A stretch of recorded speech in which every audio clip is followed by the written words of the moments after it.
Auburn versus Alabama. Arguably the most intense rivalry in all of college football. A game that is played once a year in the Southern Enclave, but whose outcome resonates for 365 consecutive days in and around the state.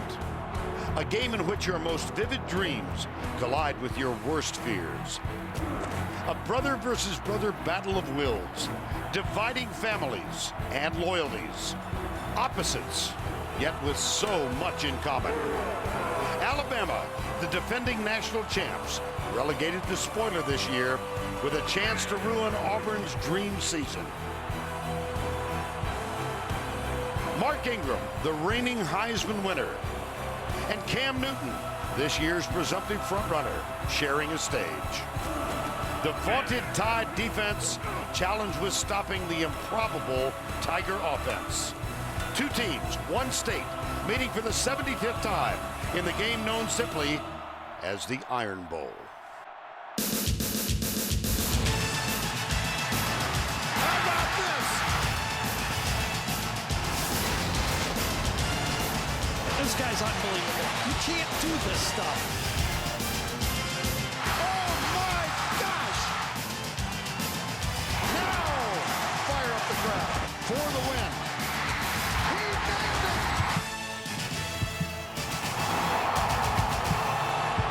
It is a special walk every autumn afternoon, but especially so prior to the last home game of the year. And so, the Tide Walk of Champions is made. On the left, Greg McElroy. In the middle, Heisman winner Mark Ingram. To the right, All-American wide receiver Julio Jones. Their last game at home. On the other side of the stadium, the raucous reception for Cam Newton and his Auburn Tiger teammates. Inside, amidst a sea of crimson and tide, here's Greg McElroy. Quarterback Greg McElroy from Southlake, Texas. The son of Greg and Jamie McElroy, number 12, Greg McElroy. One of several seniors introduced, having their picture taken with head coach Lou Saban. We welcome you to Bryant-Denny Stadium in Tuscaloosa. It's Auburn, and it's Alabama, and it's the Iron Bowl. And here comes Alabama.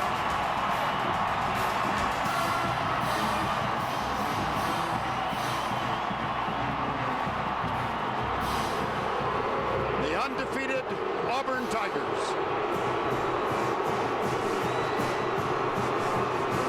And in the middle, quarterback Cam Newton. Good afternoon, everybody. Bern Lundquist, along with Gary Daniels and Tracy Wolfson. Welcome to Bryant-Denny. It's a simple ritual, really, in this state. At birth, you declare your allegiance. It's either Auburn or it's Alabama. Shortly thereafter, you begin a lifetime of devotion to one or the other. If you're for Auburn, you call the other guys Bammers, and you yell War Eagle. If you're for Alabama, you call the other guys Barners, and you scream Roll Tide. And along the way, just a small degree of distaste is formed for the other fellows. Other than that, it's just another Friday. That's in normal times. This is an abnormal event. The defending national champion, Alabama Crimson Tide, stands in the way and could put a huge dent in the aspirations of their most bitter rival, the Auburn Tigers. I don't know. It's got some things going for it, Gary. I think it does. To be ranked number 1 or number 2, sometimes you have the opportunity to back your way into it. Auburn is not going to be able to back their way into this. About a month ago, all the experts said that Alabama, 1-85, their team was the best in the country. For Auburn to get there, they're going to have to go right through Alabama. Well, Cam Newton will play. Allegations remain allegations. No facts have been proven or made public. And so he will play today, despite those allegations against his father. Let's talk about Cam Newton as a football player. He has been able to focus on his game no matter what has been going around outside of the football field. Alabama will catch Cam Newton's A game. He's got it all. We saw him throw against Georgia. We saw him run when he has to. He is the most valuable player in college football. But to win this game, the two lines for Auburn, the offensive line, 4 seniors. They've been through the wars in the SEC. They must have great games. But there's some holes in the Auburn defense, and that means their star, Nick Fairley, must come through. Vern, if we're not talking about Nick Fairley as one of the stars of this football game, I just don't see how Auburn can win the game. Nick Fairley, number 90, must dominate. Well, you and I know a few Alabama fans. They all ask the same question. Can we stop Newton? And if so, how do we stop him? They don't have to stop Cam Newton. They only have to stop him one more time than the other way around. Alabama's offense is going to produce points too because they got stars on the field. The Heisman Trophy winner, Mark Ingram, is finally healthy. He gives them the running game along with Trent Richardson. Julio Jones has to be licking his chops. That secondary for Auburn has holes in it. But you know what? It gets right back to the quarterback. Last year, Greg McElroy produced against Auburn in that last drive and led them to a national championship. Let's see if he can do it again today against this outstanding Auburn football team. All right, Gary, right now let's go down for more to Tracy Wolfson. Well, Vern, let's start with Alabama. 2 key players nicked up. Running back Trent Richardson still dealing with a knee injury, not 100%. And offensive lineman Barrett Jones out with a high ankle sprain. Gary, you mentioned the importance of Auburn's defensive line. Well, Michael Goggins, Mike Blanc will miss the first half because they were ejected for throwing punches against Georgia. That's huge for depth, guys. All right, Tracy, thank you. Auburn won the toss and deferred. So Julio Jones brings it out for the Alabama Crimson Tide, and he does so to the 29-yard line.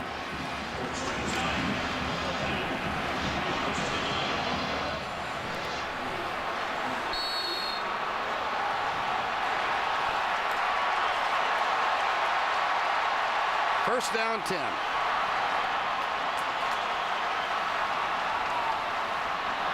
Mark Ingram is the running back. Greg McElroy, the senior, hitting 70% of his passes this year.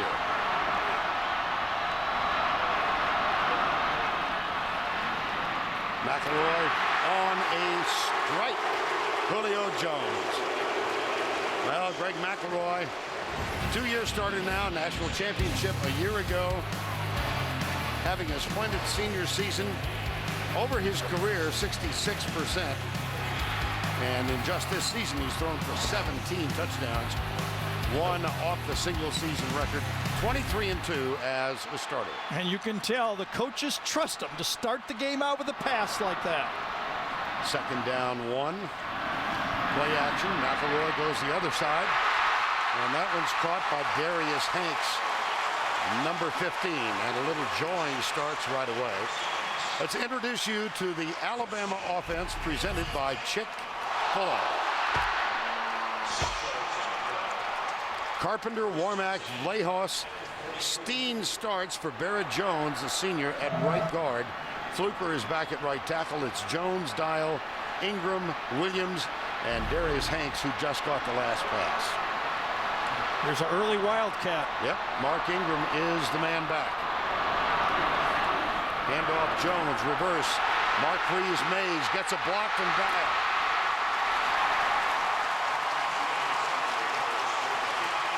And that's good for a first down. Let's set the defense for the Auburn Tigers. Up front, Carter, Clayton. There's Nick Fairley. Clayton drawing a lot of love from his coaches this week. The linebackers, Stevens, Bynes, and Freeman. El Toro, Freeman getting the start. Here's where they might be suspect. This is a secondary that gives up a lot of passing yardage. 2nd and 3. Alabama on the move in the early going. Right side, Ingram. And you can see already with the different looks that Alabama has given early in this game. The linebackers never got aligned properly on that play. Nick Fairley was handled very easily inside by DJ Fluker. First down 10, and they have crossed midfield. This ball will be snapped at the 43. 4 wide receivers, 3 to the left. Screen. Ingram. Another big pickup. Well, as you remember last year, it was Auburn that jumped out early with this kind of finesse. Now, I think the Alabama staff is saying, you know what, we're not sure we can stop them. We're going to be wide open all game. Ingram not used all that often in the passing game. That's his 17th reception in this, the final game of the regular season. Second down and 2. Jones gets it. Goes right by the defensive end. Oh, he blew by Antoine Carter. This is the speed sweep, the fly sweep. He scored a touchdown on it. And you can see, Carter said, I didn't even know he had the ball. But I tell you, there's guys all around college football now that are going, maybe I should try to break my hand. Since Julio Jones broke that hand, he has been on a tear. Got a wonderful block out on the edge from Darius Hanks, number 15. First down. Here comes the blitz. Roy goes deep down the middle. He's got Mays open. There's a ball tip, and we're going to have an interference call against DeMond Washington. Yeah, DeMond just did not trust his ability on that play. He had this play, but his left hand grabbed the receiver. He just kind of panicked. So he's got this all the way, but he didn't trust it. He gave a tug with his left hand before he went there with his right hand. Neither one of these pictures exactly show it, but it was pretty well seen by the back judge on that play. There's DeMond Washington, number 14, senior out of Tallahassee. And that was kind of the scouting pass interference, number 14, defense, 15-yard penalty, first down. The scouting report on DeMond was when he's in the slot, he's a very valuable player for them. But when he's outside on the flank, one-on-one on a wide receiver, we think we can attack him. That was the game plan for Alabama. And they went right at him. And that is where he will be now, again, as Earl Alexander, a senior, comes wide to the left. Look at the graphic. No first quarter touchdown since '96. Handoff. Now they can erase that mark. What an impressive drive to open the Iron Bowl, capped by the touchdown run of 9 yards of the Heisman Trophy winner, Mark Ingram.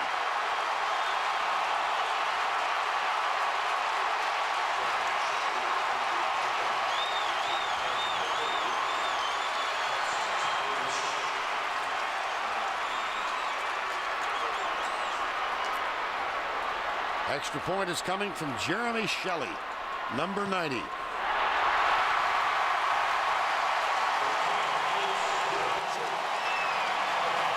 You know, the first thing that strikes me, no number 90. Nick Fairley is not there. They block down and pull around. Watch how easy it is. Fairley out of the game early. They get a good rub down. Anthony Steen subbing for Barrett Jones blows him out. And how about that drive? 7 plays. Their quarterback is 3 for 3. 7-0 Alabama.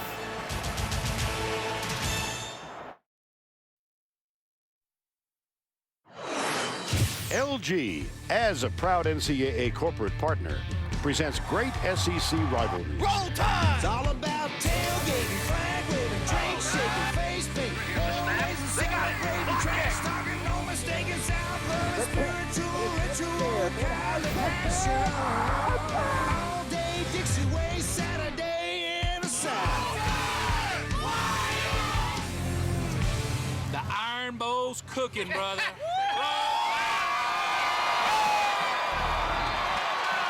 You say, why the Iron Bowl? Well, this game was played in Birmingham seemingly forever, And of course, Birmingham known as the steel capital of the South.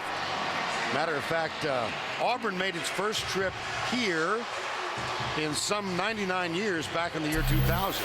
And they won that game 9-0 in a drizzle. Very frigid day. It was only last year, 2 years ago, I beg your pardon, that Alabama won in Bryant-Denny Stadium against the Auburn Tigers. Auburn is 6-1 in Tuscaloosa going back to the 1890s. Here's the kick. Over the shoulder catch made at the 21-yard line.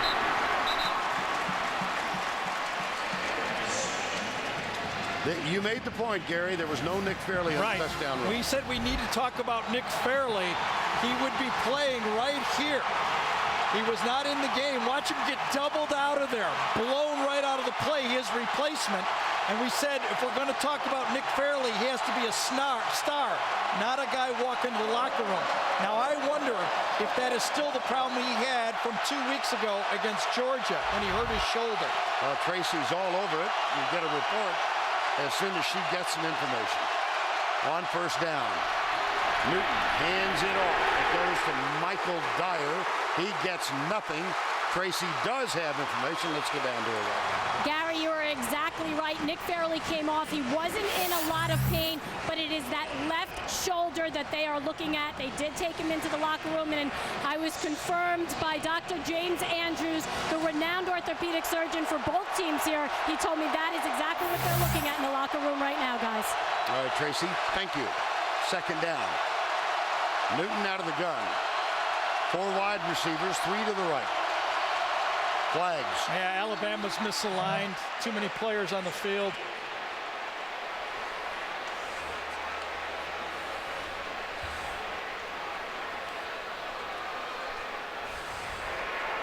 Dead ball, substitution infraction on the defense. 12 players did not leave formation within 3 seconds. 5-yard penalty, second down. Cam Newton, the starting quarterback, has erupted on the college scene. Quite candidly, both on and off the field, but on the field, he has been superb. Superb. MVP. Quarterback draw, Newton.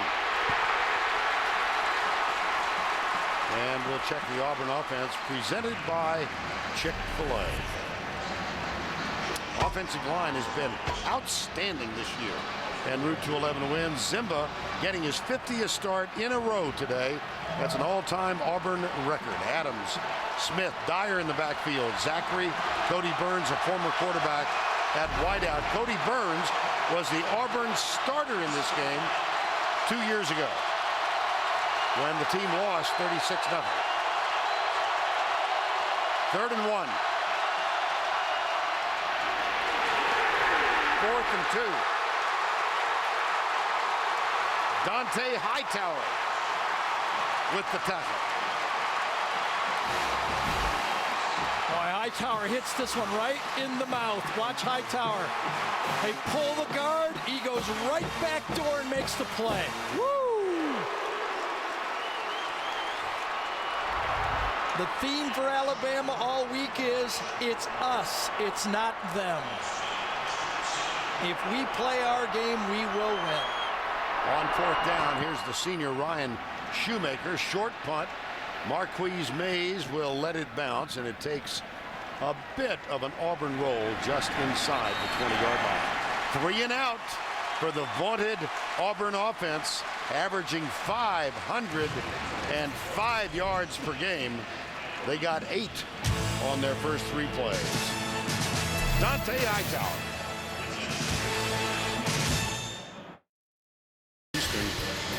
On CBS.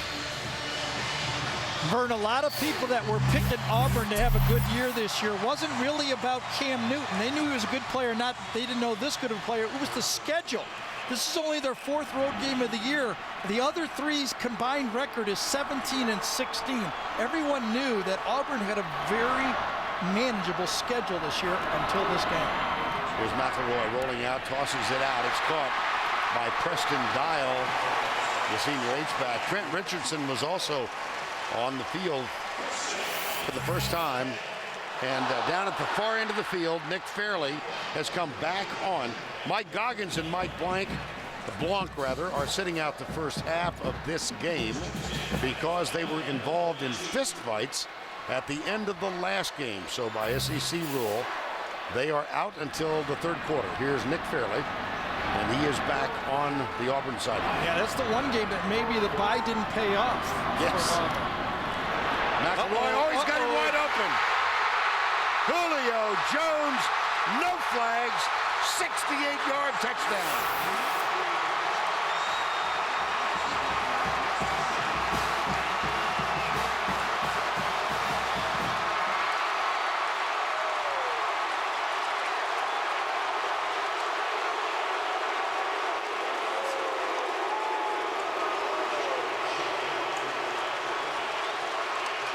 I think something was mentioned earlier about the Auburn secondary being susceptible. Yep. Shelley with the extra point. We are not yet through one half of the first quarter. Bert, I don't even have an explanation for this one. There's no play action pass here. This is pass all the way. Watch the two safeties here. They never move. There's no play action pass. I don't get it. They just stand there. And they let the best player in the country at a wide receiver position, arguably one of the top three, run right by him.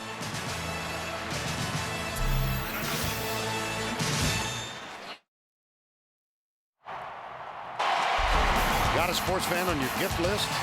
CBSSports.com shop has officially licensed NCAA gear from over 500 schools and get 3-day shipping on every order. Go to shop.cbssports.com.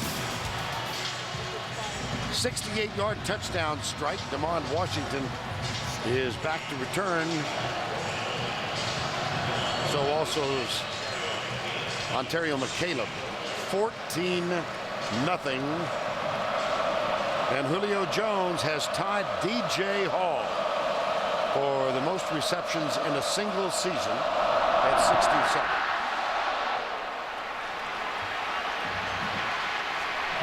Washington at the 33-yard line.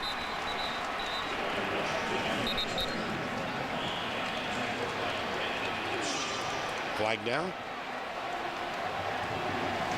Tom Ritter is our referee today.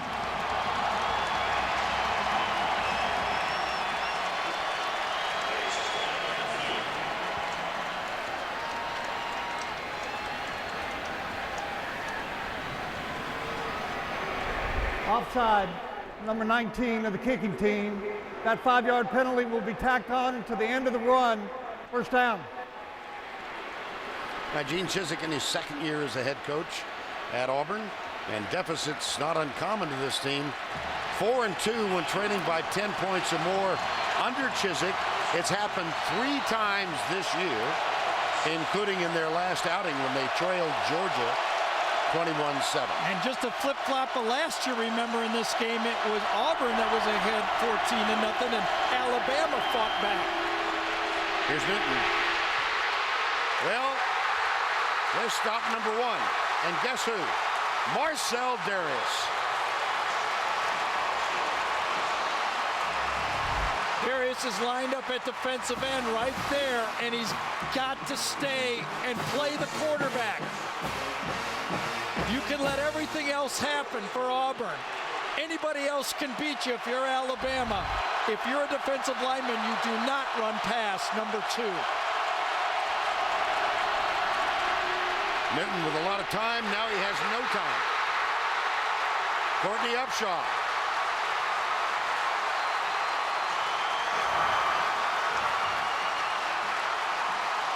He went right through Lee Zimba that time. That's a veteran tackle who has been in the wars for a long time. Left side, way out here. Comes out of the screen and back in the screen. Woo! Alabama defense is on go, aren't they? 3rd and 24. screen pass. Oh, he had some gator arms. Well, Mark Barron was all over that play.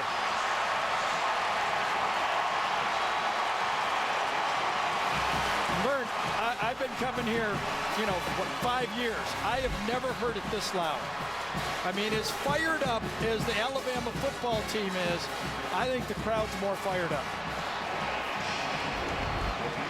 Well, the expansion this past offseason increased capacity here to 101,000 plus. You can imagine that it is filled beyond capacity today. Here is the punt. Second time for Auburn, 3 and out. We'll see if Nick Fairley comes out here because he's been out for 3 plays. Alabama has scored 2 touchdowns.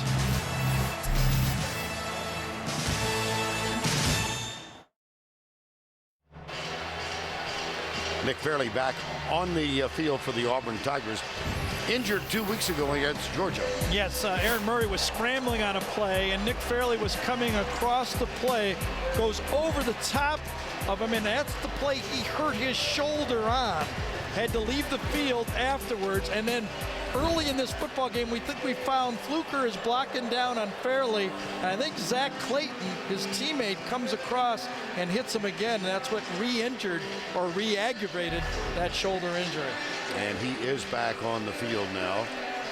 Fairley with 18 tackles for loss, first in the SEC, tied for third with 7.5, and has been accused by a couple of coaches in this league of overly aggressive play at that defensive line position. Gene Chizik says, we don't coach it that way, we don't teach it that way, he doesn't play it that way. That's a summation. Here's McElroy. What a start for him and for Julio Jones. Craig Stevens makes the tackle, but I think Julio might have leaned out and got you dead. First down. Well, you know, when we were talking in the open, Vern, about Julio Jones licking his chops, this is why Auburn has been susceptible to these great big receivers in this league. You talk about the guys that earn their yardage in this league. I almost said earn their money. You did almost say that, didn't you? Well, I tried not to say it, but it was out there. Well, Dr. Freud, it's good to have you here. All right, well, let's go to the numbers. Oh, a little bit. Here's the 3 guys. I'm going to get it for that one, aren't I? Oh. You look at the big receivers in this league, and there's 4 great ones in my mind. Of course, Randall Cobb also from Kentucky. But Alshon Jeffrey, look at the stats against Auburn. Jones so far, you know, just so far. And they're not going to stop throwing to this guy. No, no, no. 2nd and 7. We near the 6-minute mark. Alabama has not been stopped. Look at that, averaging almost 14 yards per play. Comes inside. It's Julio again. It's such a mismatch out there. But Demond Washington is about 5'9". When you list a guy in college at 5'9", that means he's usually 5'8". And Julio Jones is 6'4", 6'5". It's just a tough match for Mr. Washington. Now Julio Jones is going to get a rest, and Earl Alexander, number 82, is out. McElroy, what a start for the senior. 7 of 7 for 124 yards. And you see the Auburn defense 100th out of 120 Division I teams. Richardson twisted a knee a couple of weeks ago against LSU on a goal line play, and he has not played the last 2 games. Not 100%, but able to get out there and compete. Yeah, I saw him in practice. I thought he looked good in practice on Wednesday, I guess it was. Everything's kind of cockeyed here because of the holidays.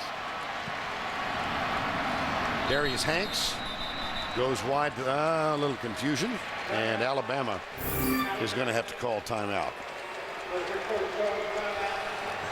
That's their first.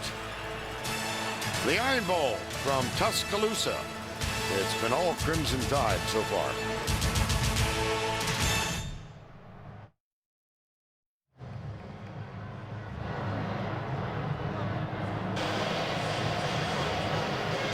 Now you can see the complete bowl here. The addition to your left, that's the second deck on the south end. And I think that it has made this one of the most beautifully symmetrical football stadiums in the country. It's become an aesthetic delight, and the volume of noise can make it a tough place to Alabama play. might not win the championship in football. They're going to win it in attendance for the first time in 37 years. They're going to knock off Tennessee, averaging 101,821 this year, number 4 in the country. In the SEC, here's Trent Richardson in at the Wildcat spot, and he picks up 1. So the first third and long now for Alabama. And now this is when the front 4, this is the green light spot that coaches talked about, that front 4 for Auburn. They have been making a difference. Fairly, the defensive ends, they've been able to put pressure on the quarterback. Let's see if they can do it in 3rd and 8. They must put pressure on McElroy. 2 receivers right. That's Darius Hanks, who starts in motion, now comes back, number 15. Blitz. McElroy got him. Nick Fairley. Telling you, if he doesn't do it, oh, he's going to get it. He's going to get a celebration penalty. He has been targeted.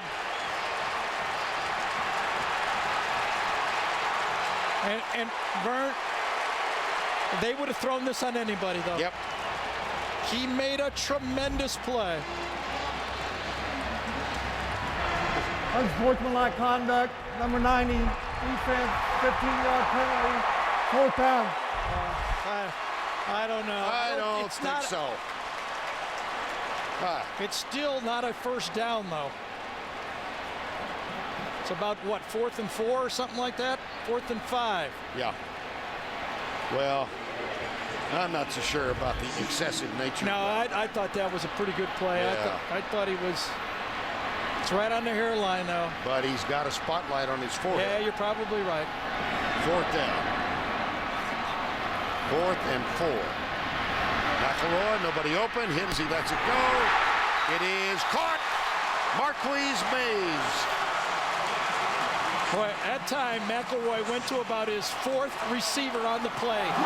He was looking to the right all the way, and when he started to run, the defensive back went to him on the play.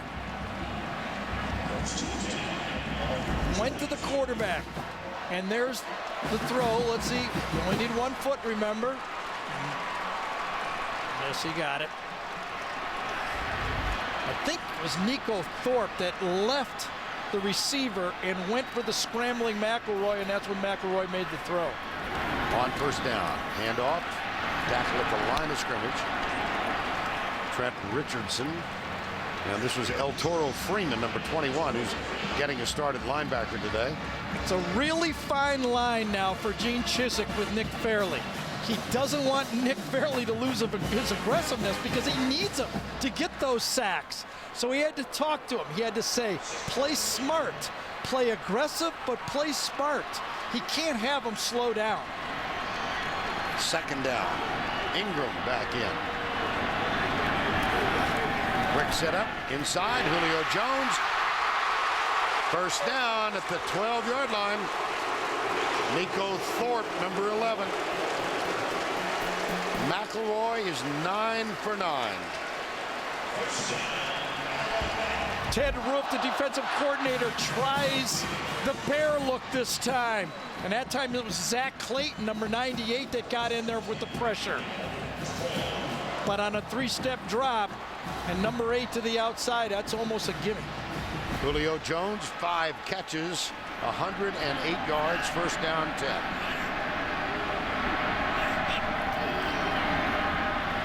McElroy has Hanks.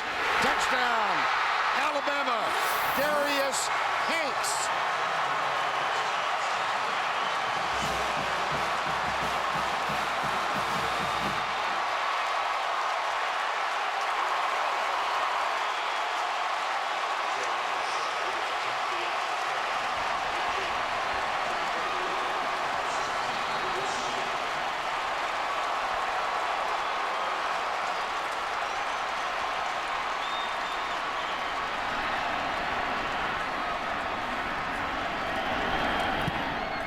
Shelley with the extra point.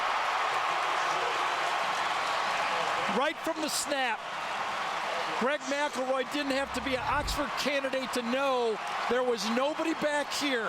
He had a touchdown in his mind right at the snap. Hanks one-on-one, nobody back there. Nico Thorpe could not handle that route. 10 for 10 for the quarterback. 21-0 for Alabama.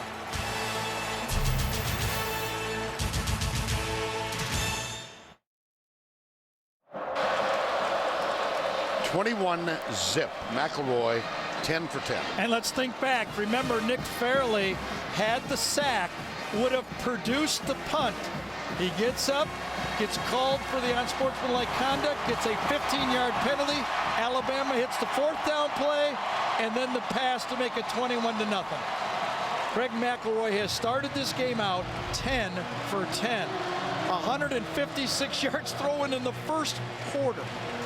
Well, Gary referenced the Oxford situation. Greg McElroy was a finalist, one of 12 in this region for a Rhodes Scholarship. He was informed last Saturday that he did not get the Rhodes, but not on his mind right now. That fumble against LSU cost him, I think. Guy had some ties to the football. Actually, we're told it went to the two in this area. Went to a Harvard grad and a Naval Academy grad. Here's the kickoff. This will be Washington, near side. Not much. Now let's go back to the studio for this John Hancock update. Vern, in the backyard brawl, West Virginia's Geno Smith had 3 touchdown passes. Here's one of them to Tavon Austin, 35-13 the final. The win opens the door for UConn to control its destiny in the Big East, but should they lose one of their 2 remaining games, the Mountaineers need only beat Rutgers next week for the Big East title. Back to you. All right, Tim, just off the top of my head, I know that this Auburn team was down to Clemson. No, this is the biggest deficit of the year. I'm trying to say what the others were. 17, 14, and 13.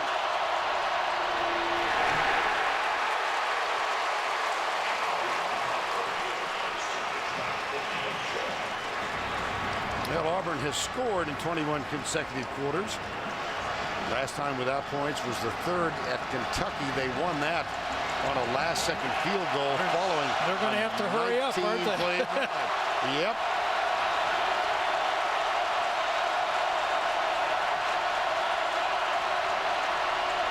Option. Ontario McCaleb, stiff arm. Now, do you think Kirby Smart has his defensive group ready? Well, they've And had Nick 2. Saban? This was the whole matchup of this game. Right. Alabama, Nick Saban and Kirby Smart had 2 weeks, 10 game tapes, and a whole year of hearing about Cam Newton to get ready for this game. Gus Malzahn, the unstoppable spread. You knew they were eager to show that this defensive game plan could stop him. And I have to say, watching tapes, Vern, no one's close in the SEC. This is the best tackling defense in the SEC. Blitz. Newton. Still can't get away. That's advisable. Tackling from behind. Will Lowry got him. Yeah, Marcel Darius, though, put a big pressure on Cam Newton first. See if you can see. Inside. C.J. Mosley came inside. Darius got his hand on him, and Will Lowry got the cleanup. 3rd 3 and out for the Auburn Tigers. And the numbers for Cam Newton in the first quarter as we come to a close. 0 for 1 throwing. 5 carries for -6 yards. It has been all Alabama.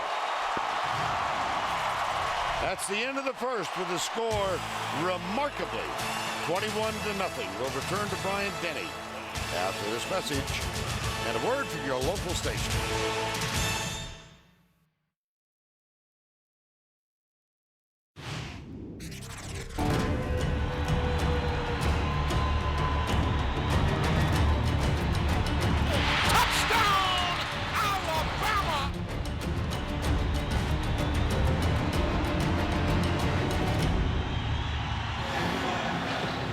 Indeed, touchdown Alabama, Eli Gold, the radio announcer for the Crimson Tide. There have been 2 more beyond that.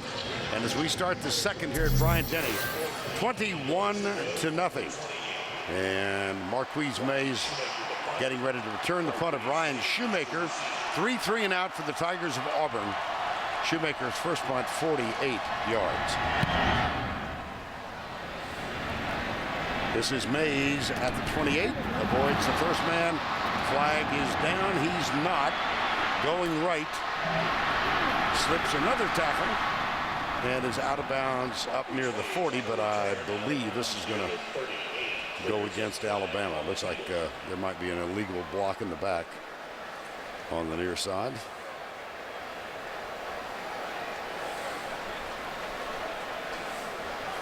Does not appear Saban is happy.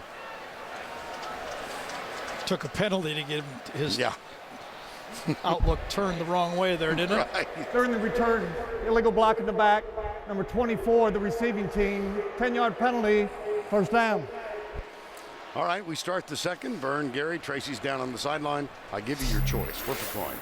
Alabama offense, Alabama defense. I know. And everybody has said, with people who watch tape of Alabama, has said they're the most complete team. They have not produced. If you talk to all their players and their coaching staff, they just said, we have not played a full game of football this year. Well, they haven't played a full game yet in this game, but the first quarter's been spectacular. And now Auburn, if they're going to come back, Cam Newton is going to win the Heisman. Might as well just vote right after this game. If they come back. If they come back, you don't have to wait any longer. They have some trail to trot before that happens. Here's Hanks. Darius Hanks out on the edge on the right side. And he picks up a few to the 29. See, the problem that Auburn has against Alabama is this offense is not the offense they faced a year ago. Offense a year ago, they felt if they could shut down, and Greg Stevens, their linebacker, said it, we felt if we could shut down Ingram, we could shut down their offense. This offense is much more diverse and way more weapons. There's a toss to Ingram.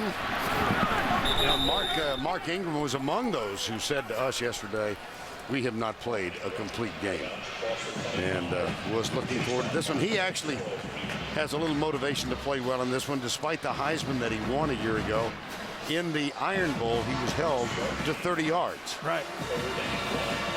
And it's been, by all measures, all standards, a disappointing season for Ingram. He sat out the first 2 games, having had knee surgery. Look at the quick huddle here for Alabama. They're right up close. Jones goes to the right side, and McElroy is split wide left. Please throw him the ball. Ain't gonna happen. No, never. Out of the Wildcat, Ingram. First down at the 30. Mark Ingram had that huge game against South Carolina a year ago. That was the spark for his mark of 1,148 at this point a year ago. And then this season has been limited to 780. He had 2 big games when he first came back from the injury, but nothing monstrous in the way of accumulated yards for the rest of the year. Well, it seems like Alabama didn't show any of this against Georgia State. I just don't understand. McElroy Get down.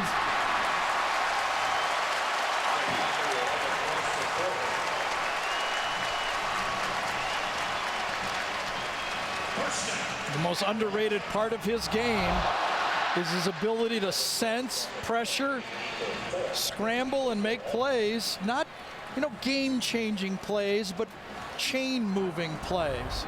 We saw it in the SEC championship game against Florida when he made those plays. Well, take a look at him. He's probably not going to have a career in the National Football League. But he could be your boss someday. He's going to own one. Right. There's no doubt, and that's his aspiration. Ingram.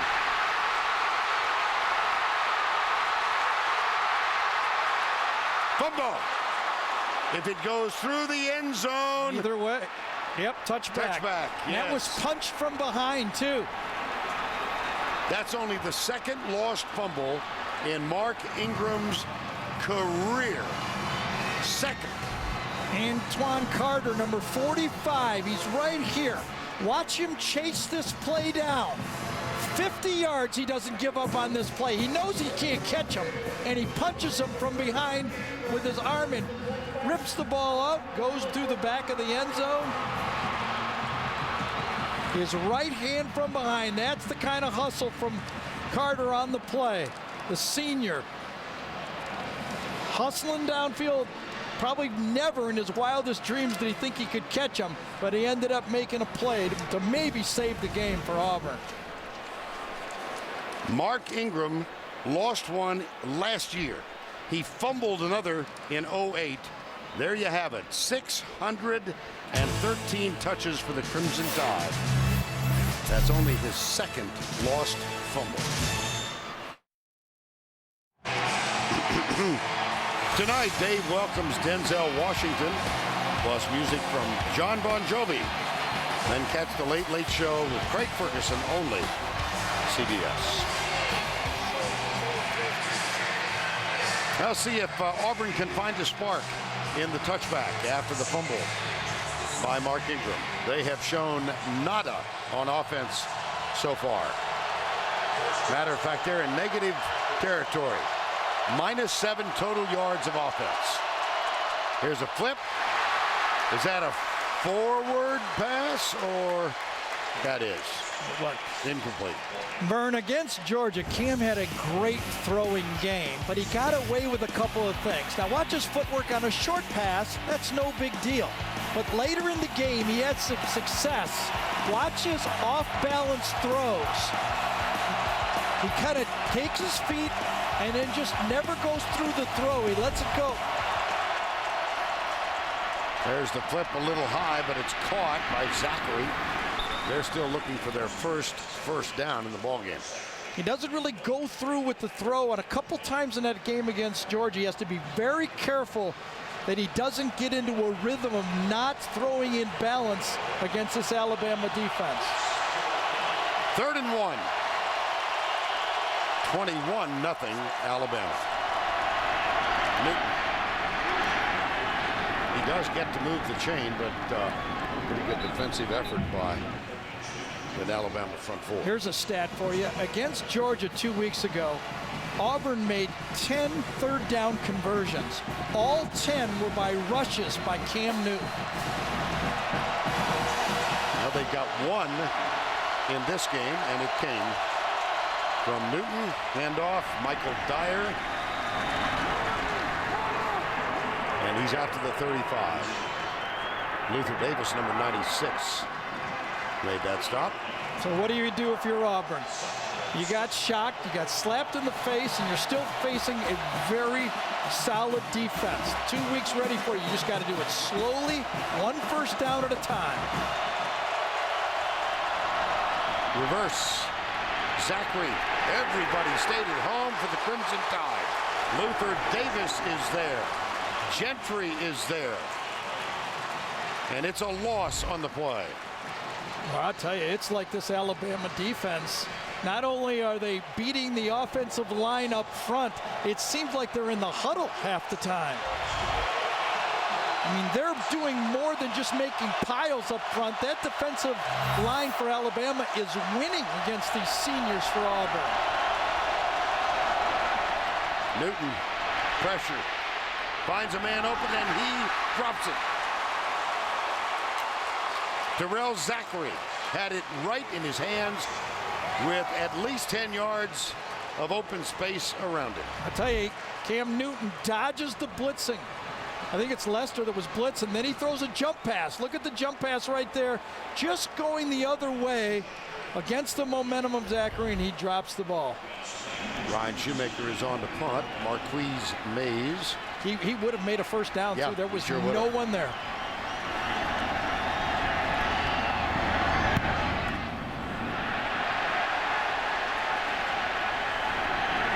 Short punt. That punt barely made a first down.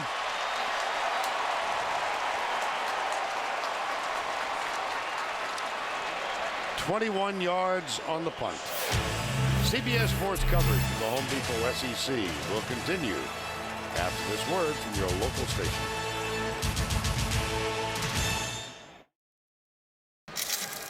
And now it's time to take a look at our Home Depot tools for success. Well, the Alabama quarterback's tool for throwing this football has been extremely sharp. He's got a great matchup. He had some breakdowns in the secondary for Auburn, but when he's need to put it there, he has put it exactly where it had to go. How about starting out this game? One guy's going for the Heisman, the other guy has a national championship, but right now Greg McElroy is bowling a 300 game. 12 for 12. 12 strikes. That's a 300. You get a 300 pin for that in bowling, right? Yes. Yeah. 12 for 12. Yeah, he could have been on the Bowling for Dollar show. Grew up in Texas. Greg McElroy. Gee, remember a You didn't year have ago? to go there. I was just. No, I know, but you know, I got you on the. Exactly. Anyway. Richardson. A few yards. This Auburn defense now, they're looking up and they're saying we've got to get a stop.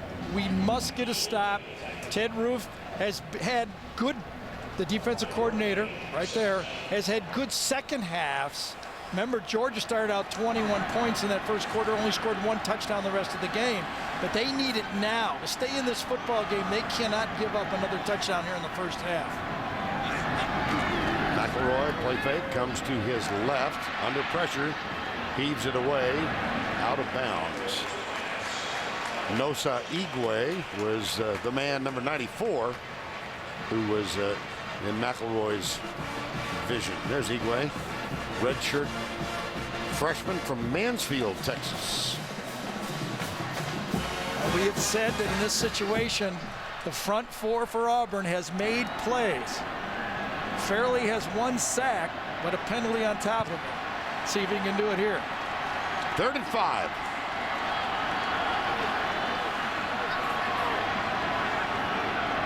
Jones, top of the screen.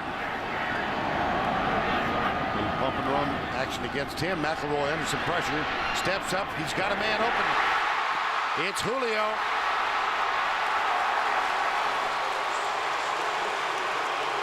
Tell you, if you don't get him in the pocket, you're going to pay a penalty. Nico Thorpe in coverage, you can't cover, but watch the footwork by the quarterback.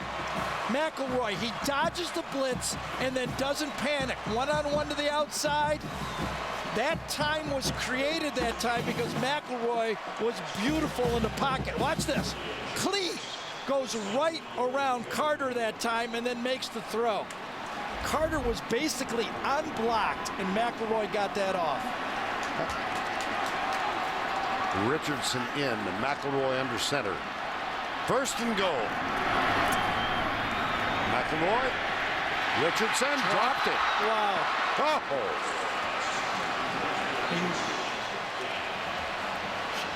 That shouldn't count if you got a streak going like that. Should it? Shouldn't that be somewhere else?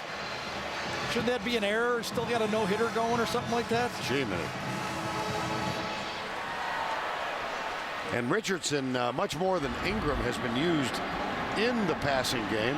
And here's the Alabama Red Zone 2 trips today. The Verizon Red Zone stats.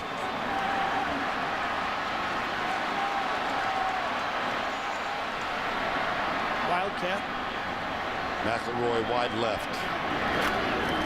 Richardson. I'll tell you, Nick Fairley got the penetration that time to make the play. This could be a huge stop, a drop on first time by Richardson, and watch Nick Fairley, number 90, get inside penetration. He's right here.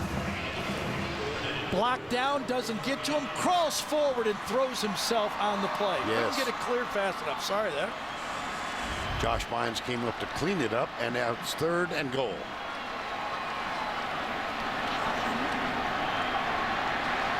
Vlahos over the ball.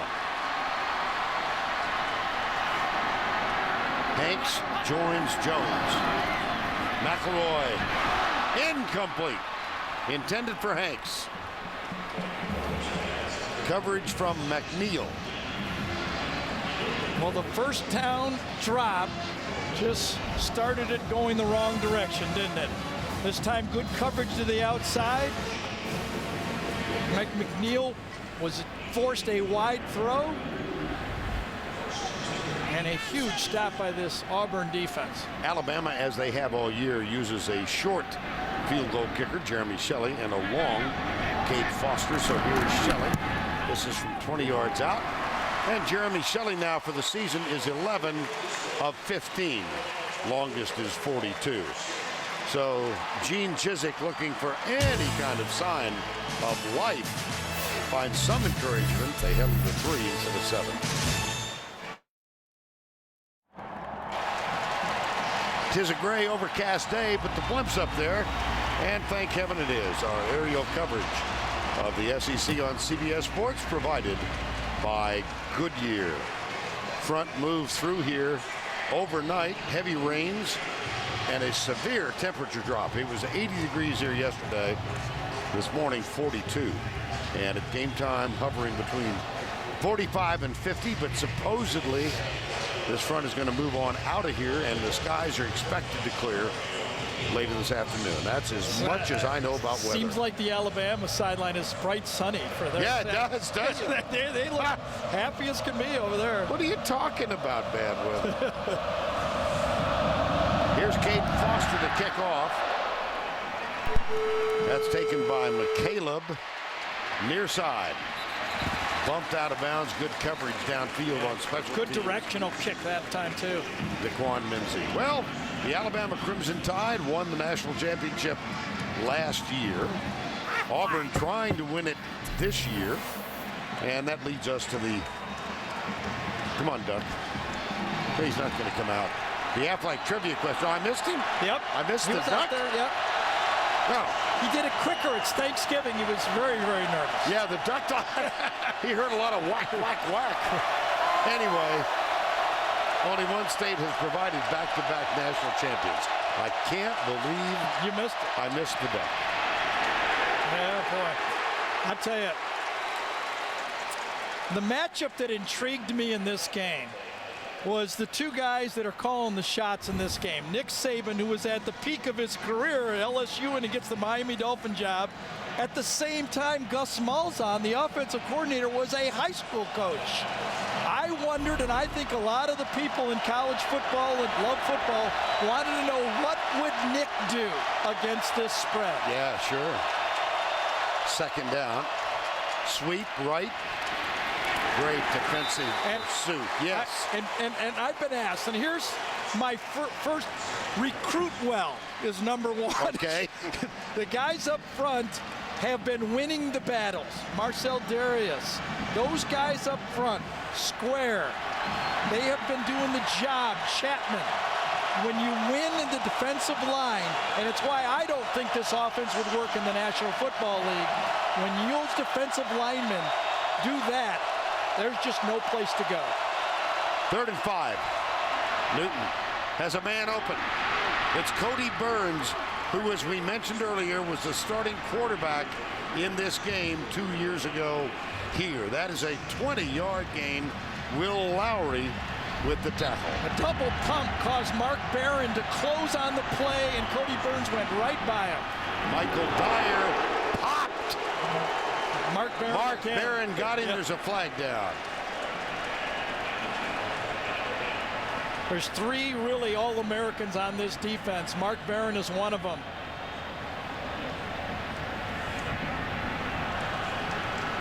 Substitution. Was it Chapman coming in late and Will Lowry going off the field late? Oh, Mark Barron. Wow. That is a form tackle. I think Chapman 99 was coming on and 29 Will Lowry was coming off, and then you got a quick snap by the Auburn offense. Nick Saban is out on the field. On the defense, 5-yard penalty, first down. Auburn is allowed to quick snap if they don't substitute, and they did not substitute on that play. First down.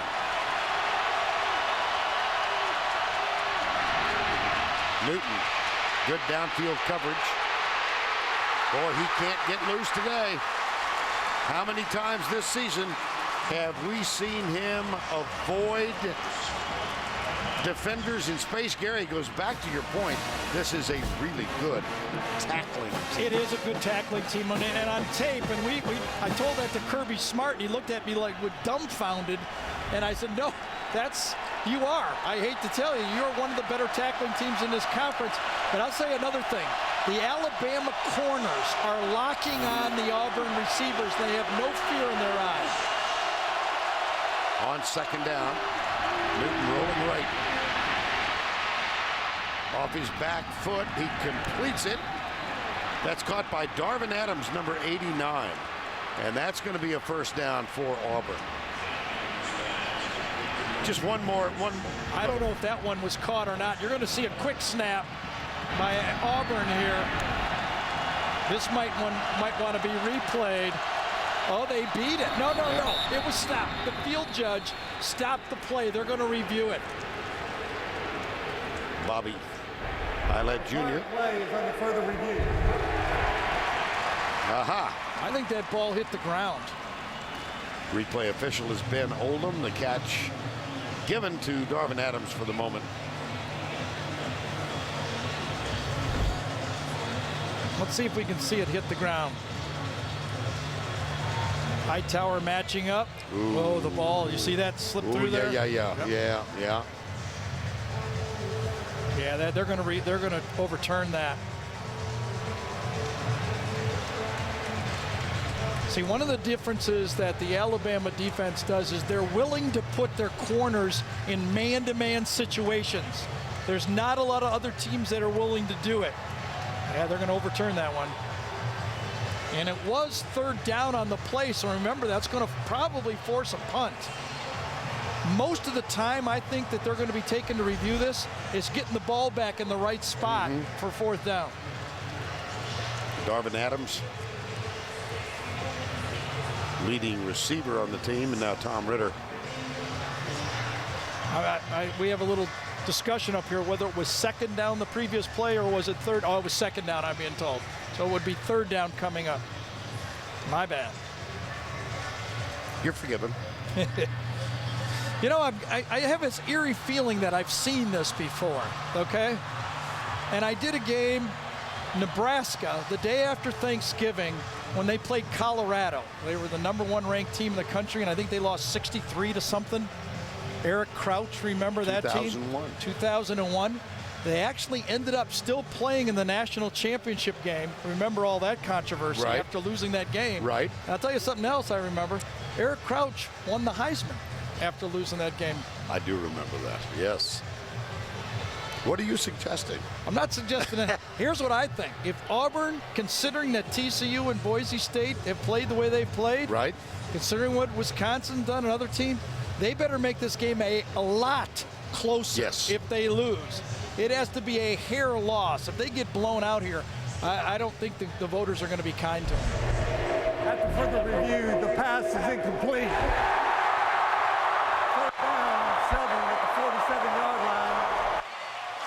Well, I would suggest that there's more than a small degree of interest in what's happening here in the state of Idaho and in north central Texas. And in the Big Ten, the Big 12, and out there on the West Coast. You're right.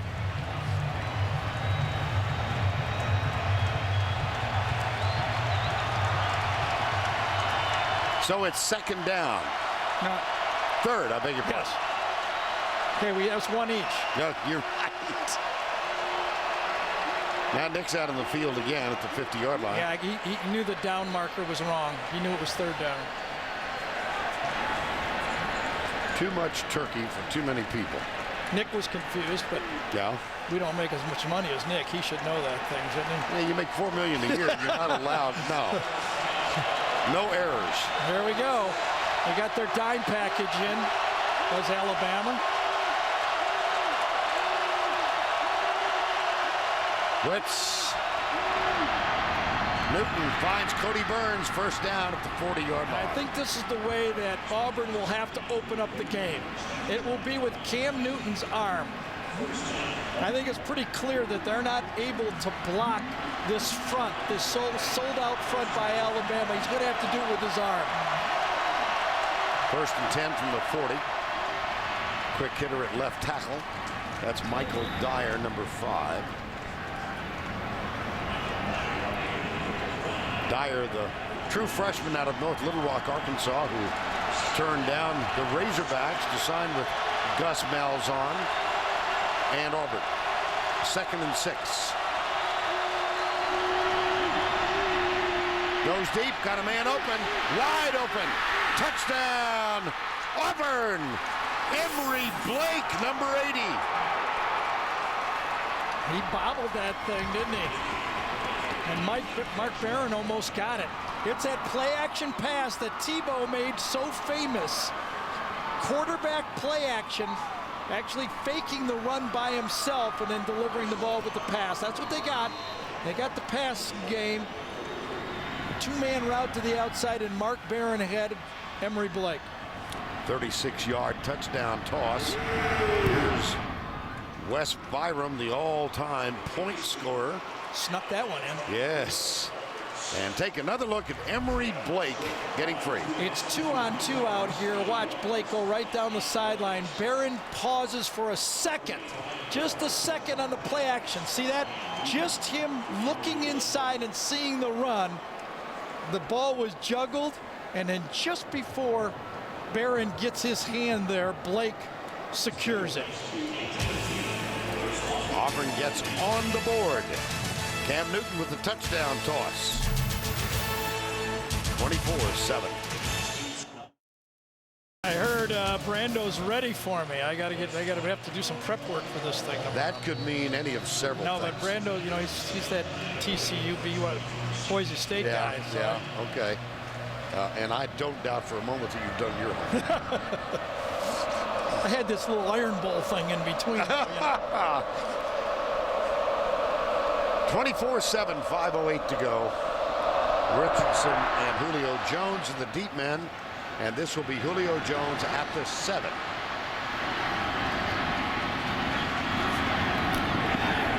Kind of unusual to see your all-star wide receiver back there returning kicks. Well, he's the off guy, but they kicked it right to him, didn't they? You know, here it is right. Oh, I'm sorry, we got an answer first. Yeah, I know you're standing by for this. I caught the duck. The only state with 2 different national champions in consecutive seasons, it would be Tejas. TCU, Davey O'Brien, the quarterback, 1938. Texas A&M, John Kimbrough, the star, 1939. Cam Newton, by the way, is one of 3 finalists for the Davey O'Brien Award this year. Kellen Moore, Andrew Luck, the other 2. Oh, boy. That one floating around up in the air. Yeah, that was a great defensive call that time by Ted Roof. He had everybody at the line of scrimmage, but dropped one of his down linemen. Greg McElroy never saw it. He was lucky to get out of this. Watch, see Josh Burns right there. He was lined up as one of the down with his hand down, and he came back to make the play. McElroy gets rid of it to Dial, but Dial is upended as he gets to the 25. Boy, McElroy had a defender right in his face. Antoine Carter, number 45. Yeah, a little bootleg action. It's a sneak route to the outside. Dial gets it. Off the boot. This is a big stop right here. Yes, Remember, it is. Auburn gets the ball back to start the second half, and they also get 2 starters, 2 important backups on the defensive line in the second half. 3rd and 7. Blitz. Caught. First down at the 35-yard line. Darius Hanks, number 15. I'll tell you, Julio Jones' importance just to the outside of this. A little square out throw right here, but because Julio Jones has been having such a good game inside, Damon Washington didn't let him go, and that created the spot. Julio going to the outside, Damon Washington stayed with him 2 steps too long, and that created the hole in the zone. First down 10. Ingram alongside McElroy. Quick flip right side. Julio Jones, 7th catch. Great block outside that time. Darius Hanks. I'll tell you, Julio Jones. This ball floats out there, and watch Hanks make the block. Number 15 throws and takes down Washington, and then he skips through. Right through Craig Stevenson's arms and into the secondary, and Julio Jones is having a monster, isn't he? Oh my goodness, he's already at 174 yards. Could see it coming. 7 catches. McElroy has thrown for 300, and we're still early in the ball game. This is Ingram.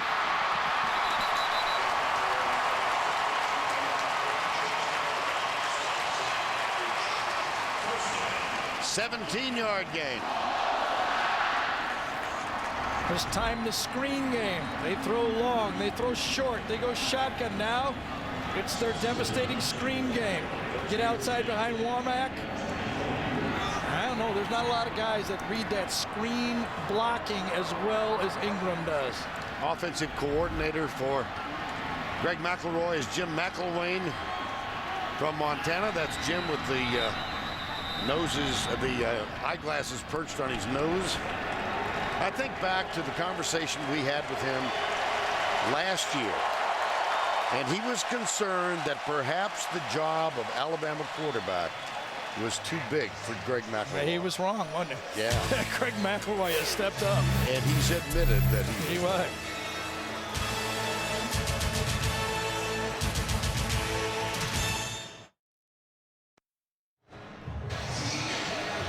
.241 to go in the first half. 24-7 Alabama, and they've ridden the arm of senior quarterback Greg McElroy.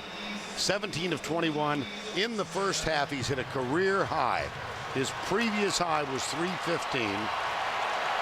His mom and dad, Greg and Jamie, in the stands.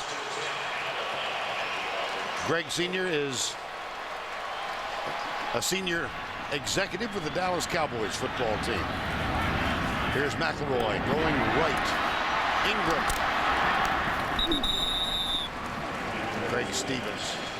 And we've met, I don't know, half dozen, maybe 8 times with Greg McElroy in the last couple of years as he has been a starter. And he did a very gracious thing yesterday. Our meeting was complete. He walked out, did a couple of on-camera interviews, and came back in to say goodbye. Right. Just said, may not see you again. Thanks. Someday I hope you vote for me. Is that kind of Yeah, if it doesn't work out in sports management, politics is always going to be there. Well, he is strong. He wants to be a pro football player, and he might have a chance. Preston Dial. When you're that accurate of a thrower, this time it's go to Dial, the tight end, just squares off, ball's put properly. A little bit behind that time. Nice catch by Dial. But he's delivering. The all-time record, by the way, Scott Hunter, my old teammate, 1969, 484 against Auburn. Got a chance, doesn't he? Yeah. 140 to go. Here's a toss.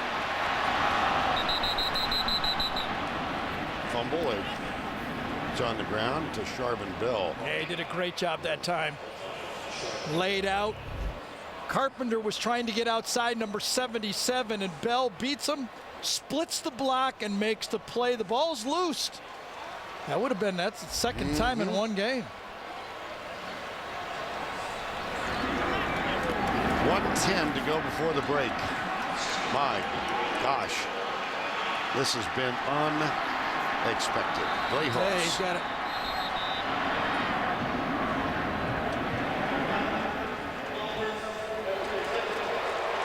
Might be a good timeout, because I was just going to point out that he's got Washington on Julio Jones, a complete mismatch out there.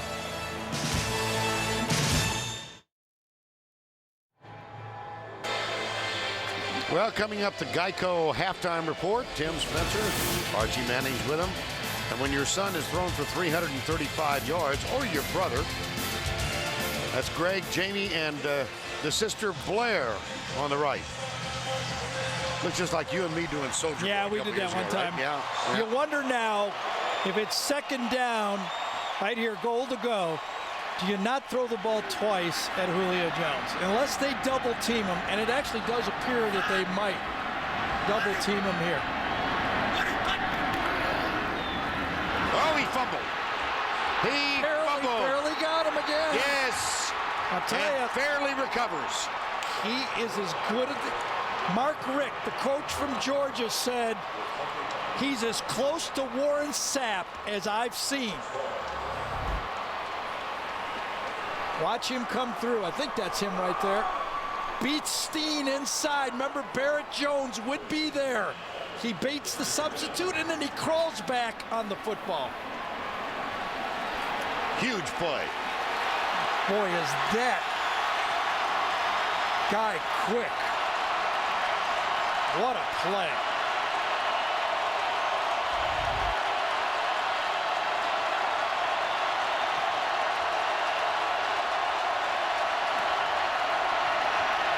Newton back. Got a man open. Darvin Adams. Little tap dance on the sidelines. Move the chain. I asked Gus Malzahn about Cam Newton. I said, Gus, if he was in a spread passing attack, could he lead the country in passing? And he said yes. 49 seconds to go. Auburn with only one timeout remaining. But even the denial of points by that fumble recovery. Twice down there. Drop pass by Richardson and a sack. Remember, he had the big stop previous, too. Right side tipped. Drake Kirkpatrick, and then the pass is caught but out of bounds. Yeah, that was a great play by Darvin Adams right there. Small windows, they have to be thrown in here. Kirkpatrick tips it. Adams stays with it. Had his foot down. Whoa. We're going to look at it. The answer apparently is no.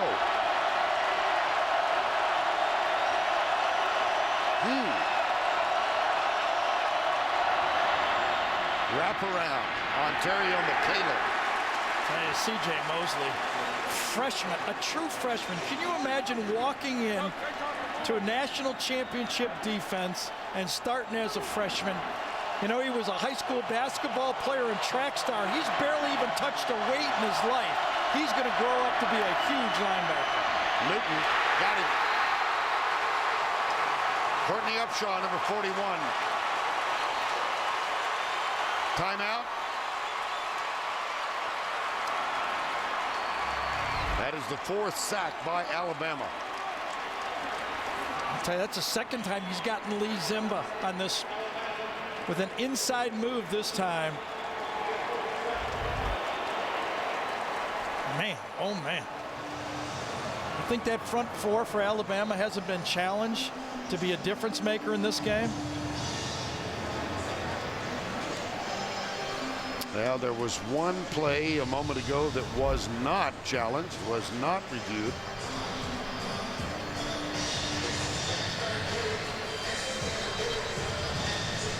I'll tell you, I would have wanted to take a second look at that one. Absolutely. That shot we had right there was pretty clear. Kirkpatrick does a wonderful job getting his hand on it, but look at Darvin Adams.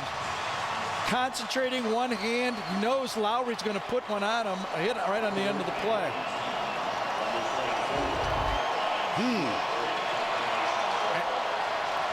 Shoemaker on to punt, 11 seconds before the break. Mays says get away from it, and he does. It'll come to rest after 34.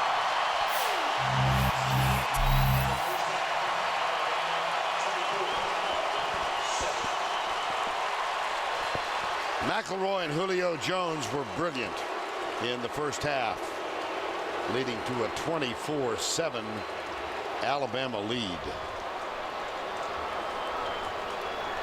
But Nick Fairley's fumble recovery after the sack of Greg McElroy denied Alabama another scoring opportunity. Here's Tracy and Gene Chizik. Thanks, Vern. Coach, this is the first time we've really seen Cam Newton struggle to move the ball. What's been the problem so far? Well, I just think our whole football team right now, we need to settle down and play. We had a little bit of success there later in the half. We got to settle down. We got to figure out what adjustments we need to make. Defensively, we're giving up too many big plays, so we got to go get it figured out. You mentioned the big plays on defense, and we talked before the game about containing Julio Jones, and you said that would be key. So what do you need to do in the second half? Well, we're going to have to find some ways to double him, to play hard on him up front and play somebody deep over the top. We just got to get him under control, and we got to tackle better. Thanks a lot. Vern? Tracy, thank you. 24-7, Alabama leads it. Let's go back to Tim Brando in our New York studios. Okay.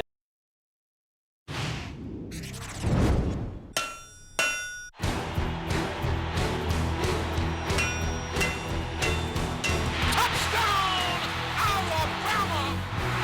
Julio Jones. Newton looking, here comes the pressure! Throw deep. He's got a man down there. It is caught.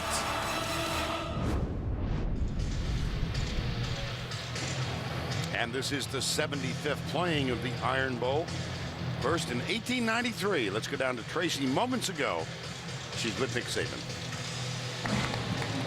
Coach, as Auburn team comes in, #1 in the SEC in rushing, negative 10 yards in this first half. How have you been able to limit Cam Newton and what they can do? We've just done a good job up front, but you know, they're a good team. We've got to keep adjusting to what they do, and we got to keep playing on the line of scrimmage and doing a good job of tackling.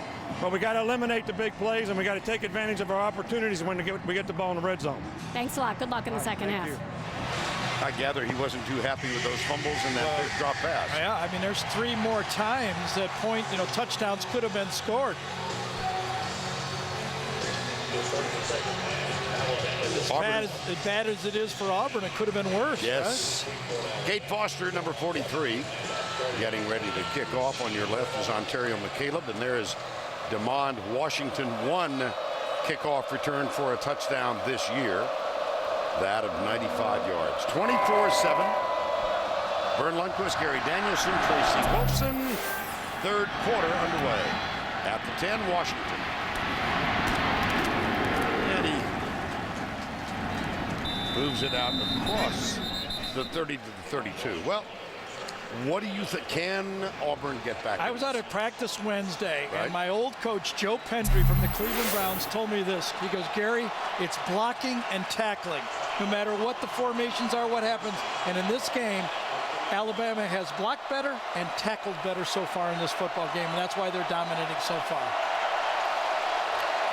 This Auburn veteran offensive line must do a better job up front. Cam Newton will be throwing, but they can't allow that penetration. There it is again. Oh, boy.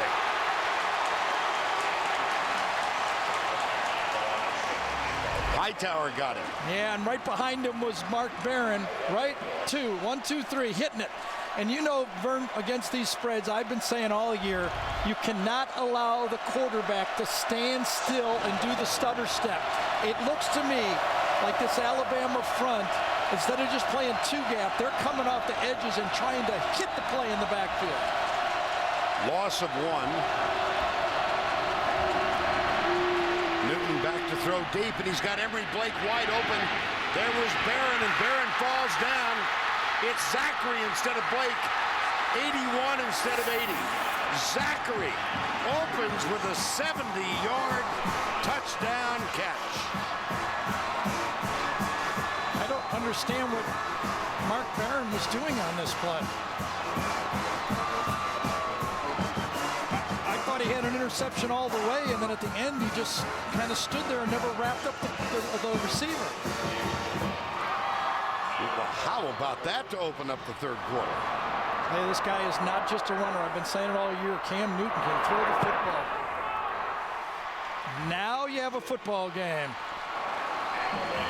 Bottom of the screen, Barron goes to center field and then adjusts to the ball. Just overran it, never found the football. And what a great job Zachary did concentrating on the ball. You see Barron overran it, misjudged it, and Auburn's back in the game.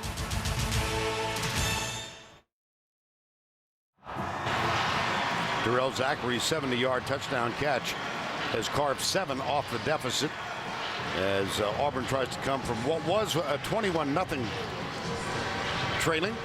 They have come back against West Virginia in 09 and 3 times this year from Clemson, South Carolina, and Georgia. And they're trying to climb out of an even deeper hole today. Yeah. I've been saying all week I thought it'd be a high-scoring game, but it's going to be, if Auburn gets in, it's going to have to be a real high-scoring game. Wes Byram will kick off.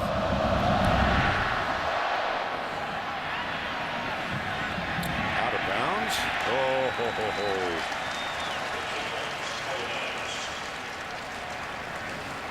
ho. One more look. D. Milliner number is playing corner on the play. Down here is where it happens, but watch Mark Barron's action on the play. Play action pass, he takes the tight end for a while and then gets past the wide receiver right here. Goes back for the wide receiver. Now the ball's in the air. I thought he's going to eat this pass up all the way, and he just kind of overruns it. And as Nick Saban said to Tracy not 2 minutes ago, we can't give up the big play. That's a big play. McElroy at quarterback. Mark Ingram is the running back.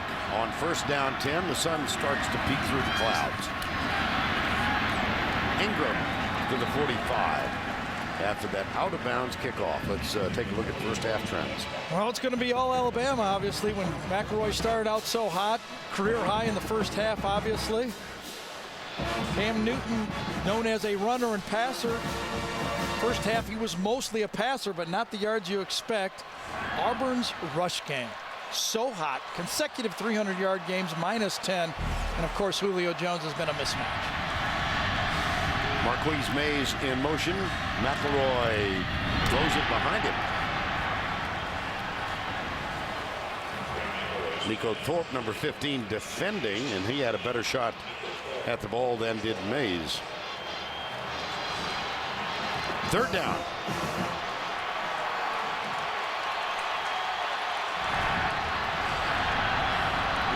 Sense of hope from the Auburn crowd. Mike Blanc, number 93, is on the field. He sat out. He was one of 2 who had to sit out the first half because of ejections in the game against Georgia. So Blanc is out there, number 93. McElroy back. Across the middle, caught, buried, 4th down. Mike McNeil leveled Darius Hanks. Call it a robber defense. Put your safety, and he takes the crossing routes on the play. Man-to-man on the outside. Actually, on that play, Greg McElroy misread it. And will they go for it on 4th down? It appears they will. Or at least try to draw him offside. Yeah. One of the 2, right? 4th and 1. And here comes Alabama. McElroy, I don't know.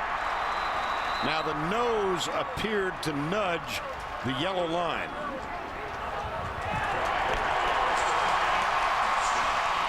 First down.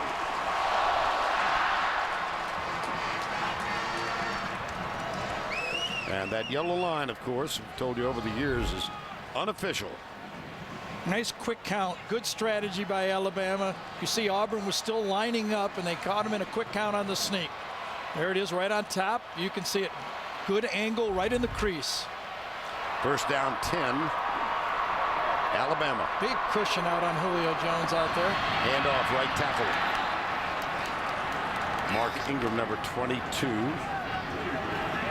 Well, Julio Jones having a wonderful day today. 7 catches, 174. You can almost see it coming. We built this thing figuring it might happen, and it happened. Huh? The big receivers all across this league has given this Auburn defense problems. Second down 8. There's Julio Jones. Top of the screen, wide left. Ingram splits out wide right. Nico Thorpe has him.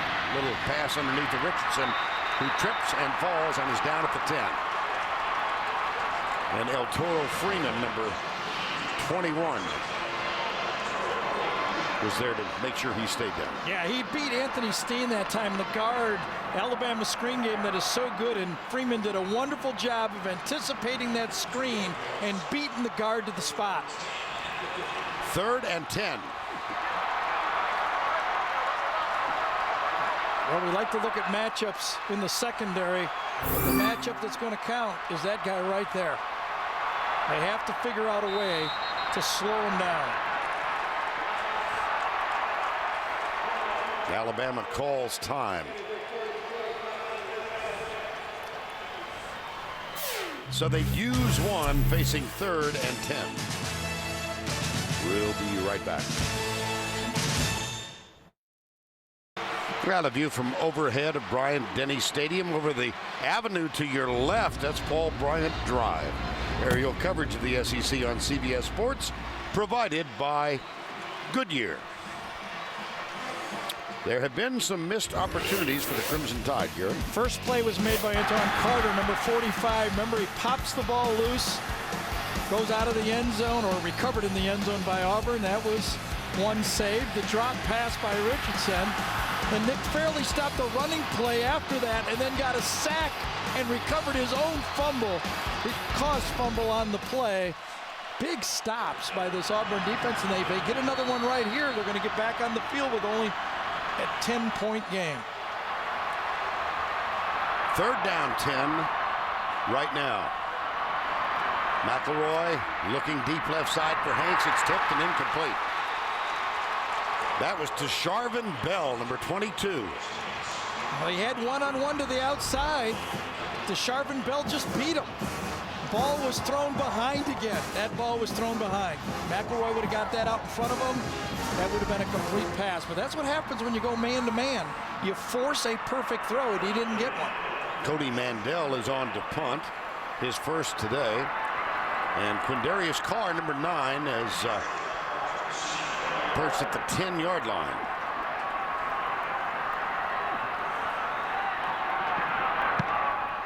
Nice and high, and a fair catch called by Carr at the 18-yard line. 32-yard punt, nothing on the return. And so this game never ceases to amaze me. Just stay in it, just keep chopping wood. Get back in the game, and Auburn is back in this football game. We'll be back in a moment.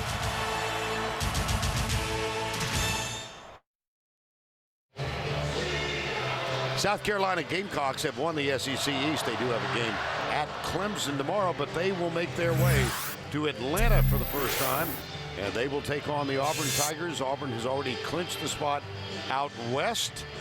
Auburn, South Carolina in Atlanta.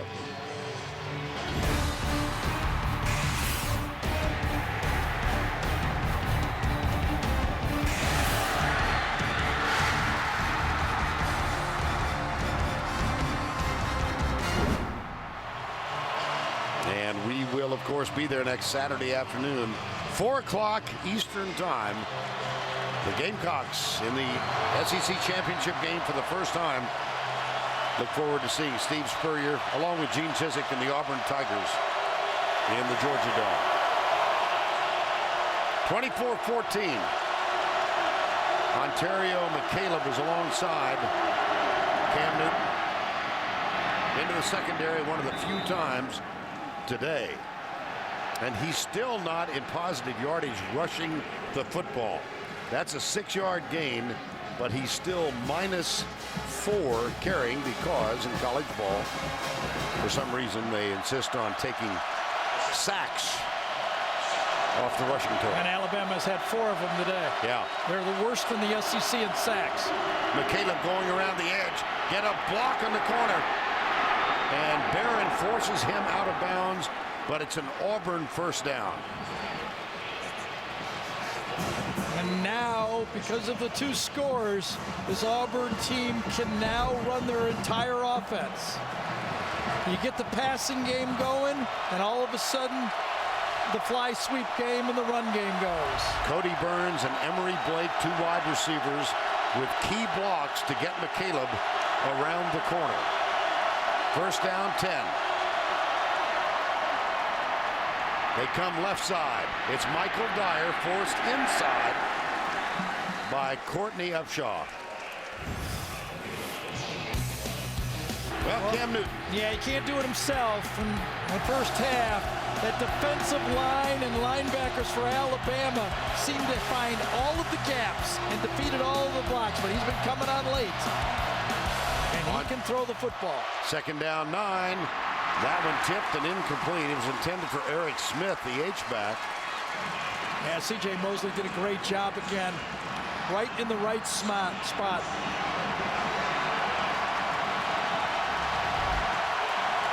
Mosley, number 32, reads the eyes of Cam Newton. Even if it would have been completed, it would have been for a very short gain. Third and 9.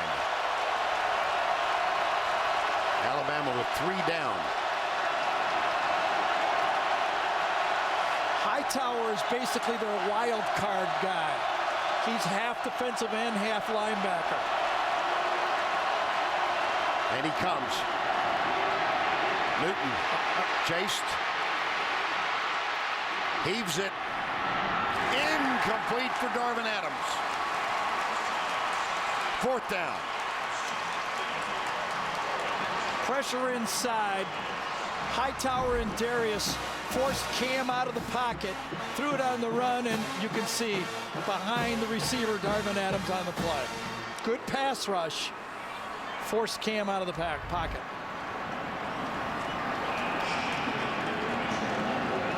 Ryan Shoemaker on the punt.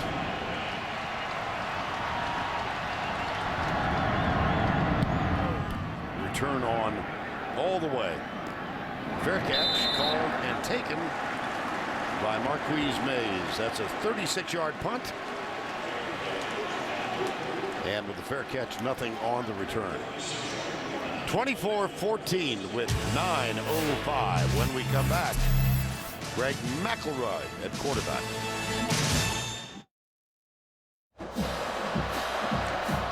And now Red Lobster presents today's scholar athlete, Ryan Pugh. 3.5 grade point average in building sciences and a low senior class award finalist for the Auburn Tigers. And for the Alabama Crimson Tide, Barry Jones, unable to play today, the right guard for this team, a 4.0 with a major in accounting and a 2010 Cresida first team All-American. Red Lobster's commitment to the investment of our future shown today by donating $1,000 to each school's general scholarship fund. Michael Goggins, number 49, is on the field now for Auburn for the first time. He, like Blanc, had to sit out the first half because of the ejection in the game against Georgia. Gotta figure they're gonna get the ball to Julio Jones here quick, don't you think? Well, McElroy's gonna be sacked before he can throw it. What? Gary, this Alabama team was so dominant in the last 4 drives. A fumble, a field goal, a fumble, and a punt. Yeah, and right now Greg has to understand that he just doesn't have that long to throw the ball. This front 4, that time it was Goggins, made the play, number 49. He's got to throw on rhythm against this front 4 for Auburn. Second down and 12. They'll get you. Those guys will get you. There it is. There it is. Yep. Julio Jones caught from behind. He does manage to get out near the 27-yard line. Zach Etheridge, number 4, wrapped him up. Now let's go back to the studio for this John Hancock update. All right, Vern, it's the last game for Colorado in the Big 12. And watch Rex Burkhead here on the halfback pass for Nebraska. He finds Brandon Kenny for 26 yards and a touchdown. 17-3 Huskers at the half with a win. They will claim the Big 12 North. Back to you. All right, Tim, thank you. It's 3rd down and 7 here. Yeah, I was kind of expecting that wide receiver screen on 1st down, to tell you the truth. Jones, bottom of the screen. Blitz. McElroy hit as he lets it go. Incomplete. That blitz obviously affected McElroy. Yeah, Josh Bynes that time. Flag down. It was Josh Bynes who was coming. Sure. They jumped to a bare front. What that means is they covered the 3 inside guys, and this time the linebacker comes right, and that's a clean play. That can't be the penalty.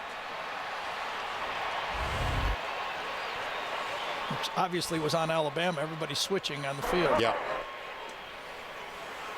Tom Ritter is our referee. There's Josh Bynes, leading tackle. Ineligible player downfield on the offense. The tight end was covered up.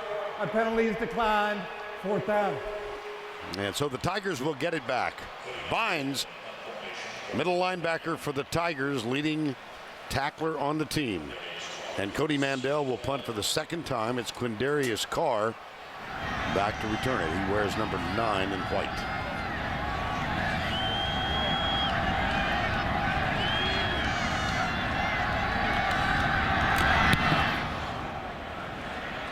Fair catch. Carr grabs it, 25-yard line. Sunday, 7:39 to go in this one. With 7 minutes to go in the 2nd quarter, the Crimson Tide of Alabama had a 24-0 lead. 2nd play of this half, Cam Newton hit Terrell Zachary with a 70-yard touchdown. Here's Newton into the secondary. Out to the 34, maybe the 35. Lester made the tackle. Well, this is the zone read keep off the fly sweep. Actually, it's a power play that time. Byron Isom just comes. It's a kick out all the way. But you will notice so far in this game, the Alabama secondary is tackling well. They're not giving up the missed tackle big plays. A couple bad pass plays. Yes. 2nd and 1. Newton fires it out to McCaleb. Out on the edge, and McCaleb out of bounds at the 49 with a fresh series of downs for the Tigers. And a guy is able to throw the ball like Cam does. And the type of offense that he has, Gus Malzahn's been running it for 5 years. They are making adjustments. Play fake. Newton cuts it up, gets a couple. He's across the 50 near the 48. There's Gus Malzahn. Had that picture a while ago when he was at Springdale, Arkansas High School. His quarterback then was Mitch Mustaine, who started as a freshman at Arkansas, transferred to USC, and will get his first start tomorrow night because of Matt Barkley's injury as USC hosts Notre Dame. 2nd down. I think they only got 10 guys out there. Really? Yep. Reverse. This is Zachary. I'm pretty sure they only had 10. Yeah.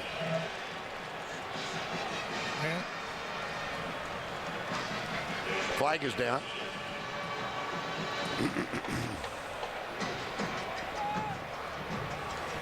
Sure.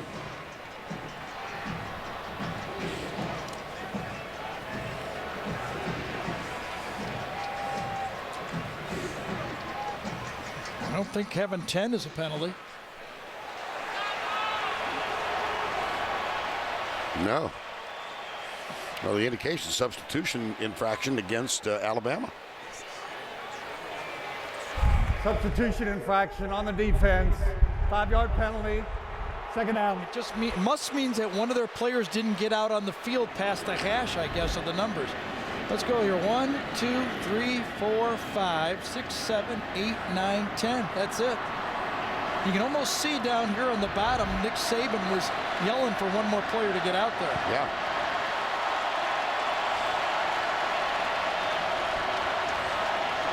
Well, they haven't moved the now they're moving the marker. Oh, and I think what happened is real late on the play, Will Lowry came out on the play.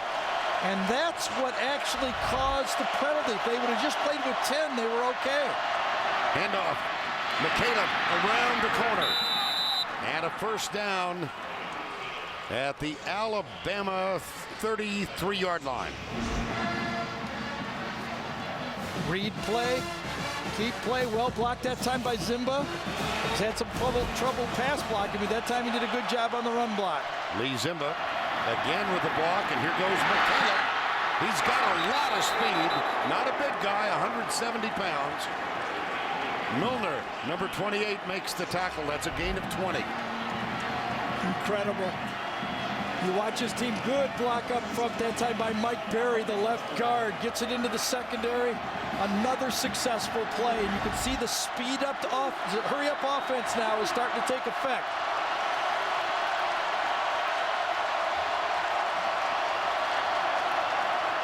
Newton inside the 10. He can pick up 2 yards just by falling over.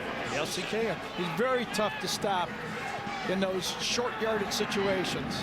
C.J. Mosley. Kirby Smart, right side, Nick Saban. 2nd and 6 at the 8.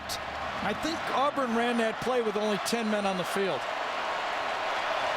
because 2 guys just ran in and only 1 guy left. Deductive reasoning. Yep. Fannin, who hasn't played much today. Here's Newton. There's Mario Fannin. You think the play was designed for him? And that's going to be a 1st and goal. Mario Fannin, number 27. Boy, what's the lesson for Auburn? Keep playing. What's the lesson for Alabama? Don't give away opportunities. Auburn's got their offense going now. Well, we are getting set up for some kind of final quarter. 4:34 to go in the 3rd. Newton has it. Touchdown, Tigers.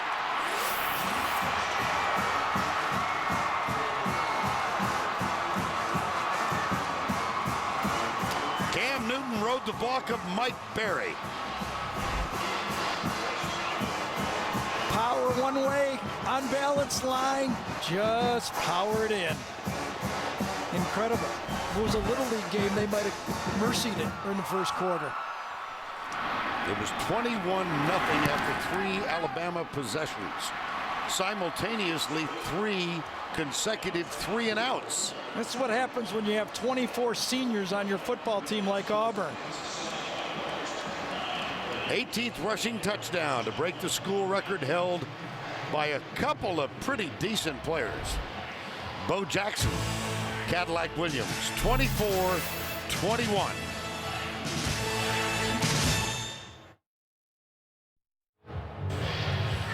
Kind of an animated conversation going on with Cam Newton and his coach, Gus Malzahn. 24-21, 4:25 to go. Bo Jackson in 85, Cam Newton in 10. Jackson, of course, a Heisman Trophy winner in 85, and Newton, the presumptive front runner this year. So much in terms of his aspirations for a Heisman and leading his team to a national title reside in the next 19 minutes on this football field. Julio Jones, Trent Richardson back to return it. Wes Byram will kick it off. In this situation, coaches I've had have always said, think players, not plays. They need to go to Mark Ingram, Julio Jones. 2 weeks ago, Byram had an onside kick against Georgia, not this time. It's kind of a squib, and it will go right between Richardson and Jones and will result in a touchback.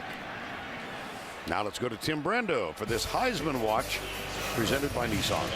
All right, Vern, Gary, Kellen Moore, one of the top 3, no doubt, in the Heisman balloting, one would think, will be showcasing his talents tonight against Nevada. And by the way, Gary, you and I will have a little conversation about their validity for a possible BCS championship tomorrow, okay, buddy? LaMichael James is considered number 2 by most observers. He'll play tonight against Arizona. And Terrell Pryor will have at least a Rose Bowl berth on the line for Michigan tomorrow. Back to you guys. Your turn. I'm watching a lot of good football players out here, Tim. That's all I got to say. A lot of good football players. 1st down and 10. Alabama by 3. On 1st down, it's Richardson. Yes. Craig Stevens, number 46. Been through the wars, a senior. He was here when they lost 36-0. He was there last year when they almost took the championship away from Alabama. The Alabama offensive line that was dominating in the 1st half is no longer getting any push. Second down and 9. Preston Dial comes up tight to the right. Jones, top of the screen.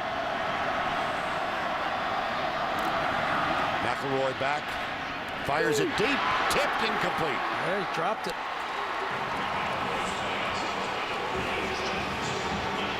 McNeil and Bynes around the body of Julio Jones. Can't throw it any better than this one. You're going to get hit anyway.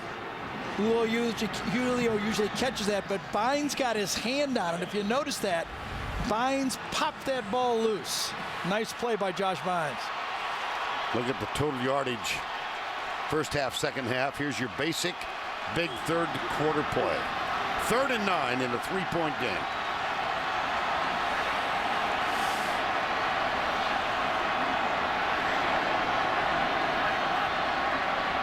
McElroy, little swing. Richardson trying to get loose. He's brought down. What a terrific effort. Antoine Carter, number 45. 4th down. Alabama has to punt. Give that call to the front 4 for Auburn. The coaching staff for Alabama did not believe they could pass block him, and on 3rd and long, they went with a screen pass. And so 4th down. Alabama will give it up. Quindarius Carr back at the 40. So barring something extraordinary, pretty good field position now for the Auburn Tigers.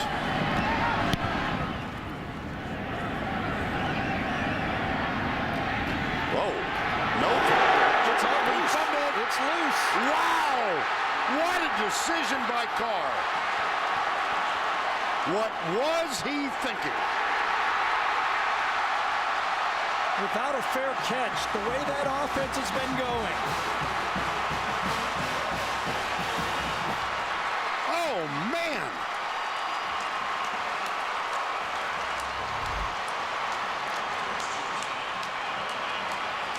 First it was Dre Kirkpatrick, and then it was cleaned up by Courtney Upshaw. Watch Dre Kirkpatrick, number 1. Upshaw pops it loose. And I think Kirkpatrick might have got it. Yes, he did. Uncalled for play, especially these two teams. They're number 1 and number 3 in the country, not giving up returns. You almost know you got a fair catch. And he has made fair catches throughout. Here's McElroy in the first turnover of the game. Quickly, who do you think he might want to go to? Yep.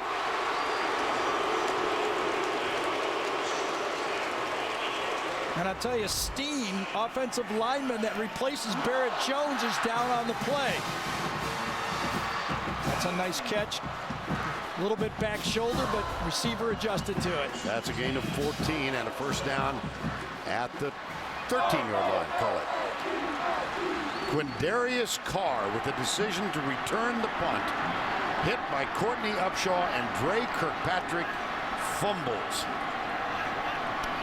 2:13 to go. Here's McElroy. Here's Julio Jones. I thought that ball was a little late that time. On a quick hitch like that, I thought Greg McElroy should have got it there quicker. Big cushion to the outside.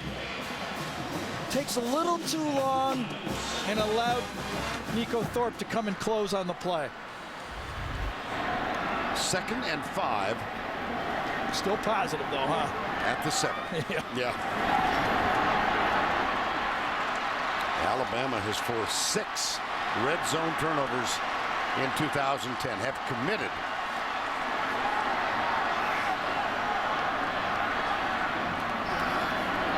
McElroy. 3rd down. Tried to run a pick play that time, and even you saw Julio Jones saying you should have thrown it to the other guy. Julio tried to pick Josh Bynes on the play, and they were trying to go to Ingram. Watch Julio come down and try to pick right there for the linebacker. Ingram was run the wheel. Pick, and then kind of thought, I could say, he said, should have thrown it to my other shoulder if you were going to show it. See, throw it to my outside.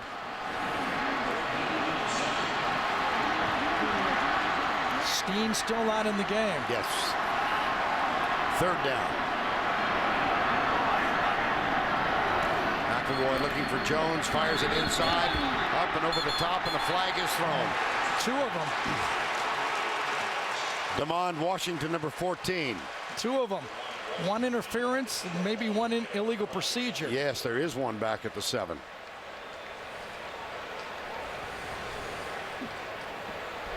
Prior to the snap, false start, 65 offense. So that 5-yard penalty remains 3rd down. That forces them to pick up the other flag now. It was actually no play. That's why it's not offsetting penalties. Watch it, left guard over here. I think that's where it happens, to a little flinch. Yes, just before. Play is dead right there, no interference. Chase Warmack, that's a pre-snap call. Now McElroy hurries into the huddle. Could Auburn get another stop here? My.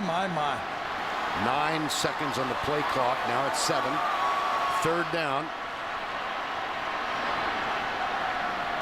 4-man rush for the Tigers. McElroy being chased and driven out of bounds. So after the turnover by Quindarius Carr, the Auburn defense holds Alabama and forces them into a field goal try. 3rd time inside the 10-yard line for Alabama today. Had to settle for a field goal. Of course, they had the sack and the fumble, and right now they have a field goal try. Jeremy Shelley, who is the short field goal man for the Crimson Tide, is 1 of 1 today. This will be from 33 yards out.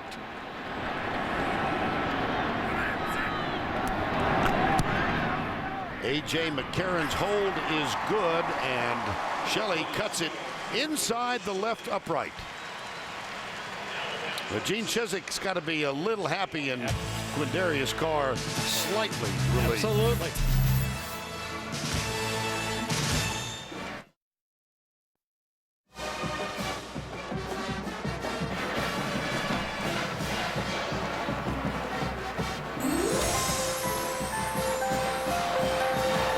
Sunday on CBS, a world premiere movie that will touch your heart and leave you smiling. Hallmark Hall of Fame's November Christmas. Sunday, only CBS.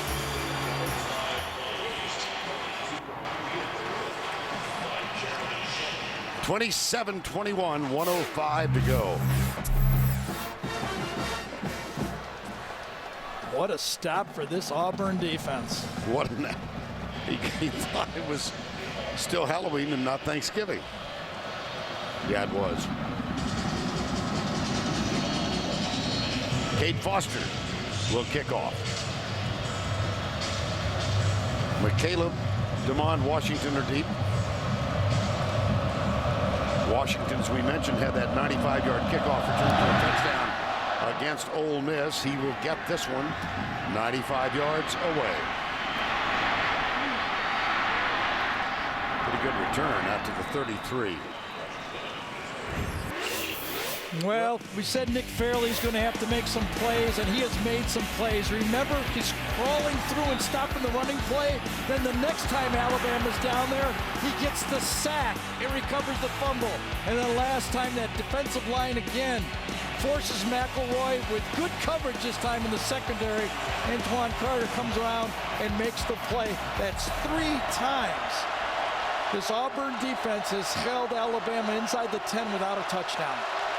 Ontario McCaleb gets spake from Newton. Newton cuts it back up the middle of the field across the 35 out near the 38. Mark Barron, number 4, makes the tackle. 45 seconds to go, 3rd quarter. I talked to Gus Malzahn about calling his offense. He says he memorizes it. He does not go off his board. He said, I don't have time to look at my board. 2nd down, 6. Again, the fake. They swing it out to McCaleb, and he's out on the edge by himself. Nice play by Cam. Yes, indeed. Kirkpatrick with the tackle, but a 1st down. Auburn stops the clock with 20 seconds This to is go. the same play that they hit for a touchdown. Play action pass inside, not there. He drops it off to his running back and makes the 1st down pass. 10 seconds to go. And off 3 yards, maybe 4 to the 49. Michael Dyer, number 5, the freshman. And that'll be the final play of the third quarter. That's the end of 3 with the score Alabama 27, Auburn 21. We will return to Bryant-Denny Stadium right after this word from your local station.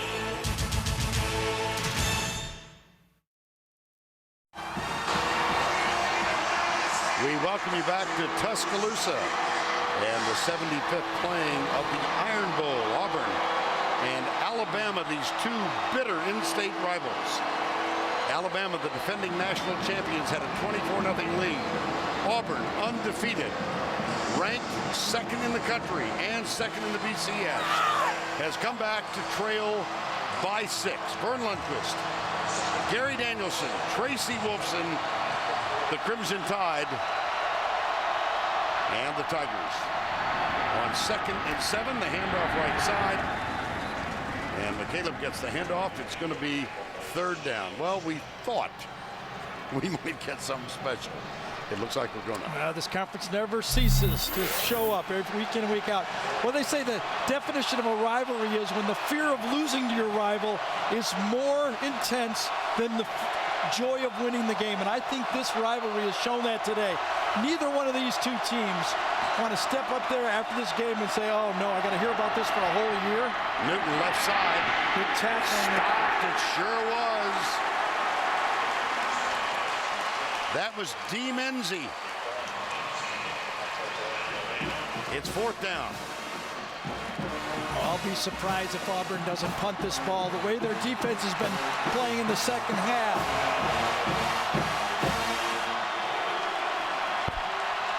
Whoa, did Malzahn just said, do you want to go for it? 4th and 3.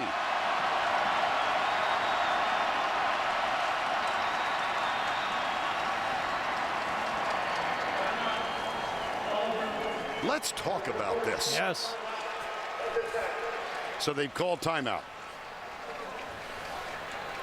Well, remember, he tied up the score against Georgia 2 weeks ago and then went for the onside kick. They're having a discussion. Did you pick up 3 yards? You better have a good play.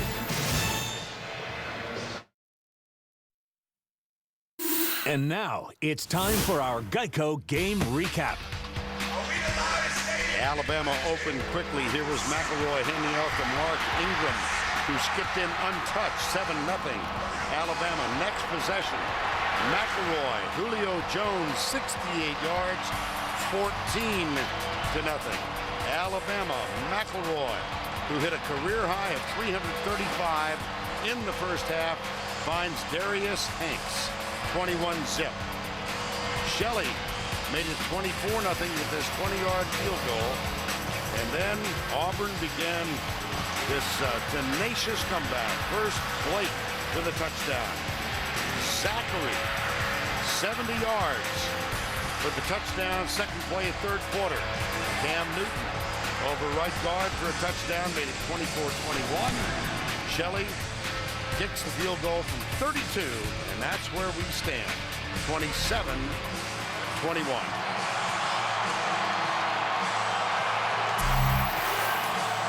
These coaches have to make these tough decisions. I'm saying from up here, I just don't, the way their defense is playing, Alabama has not proved they could block Auburn's defensive line.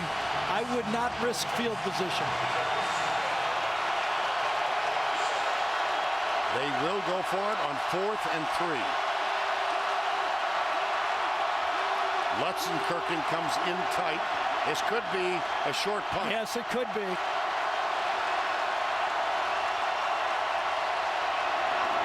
No. Got it. Darvin Adams.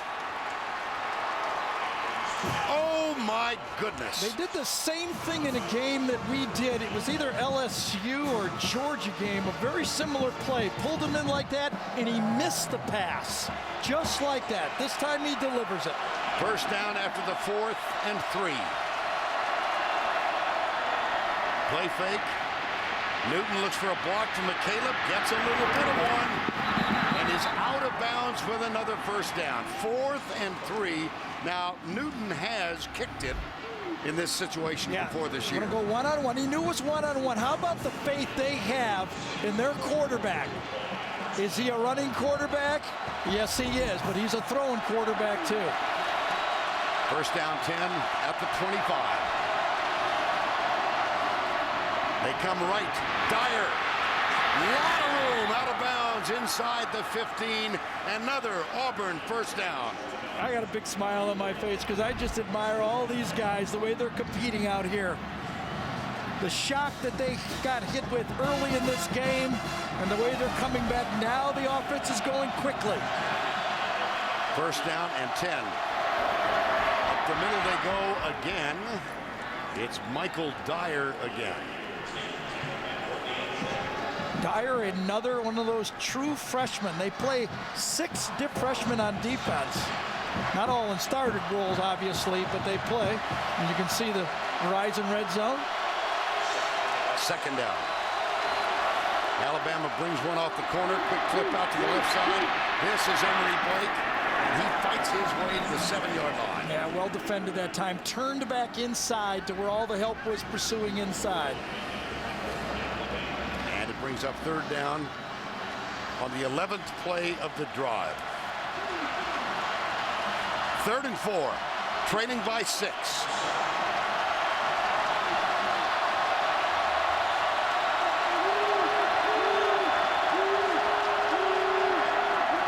Newton back to throw under some pressure, pulls up, has his man open, caught, Lutzenkirchen. Auburn has claimed a tie in the ball game. How about that?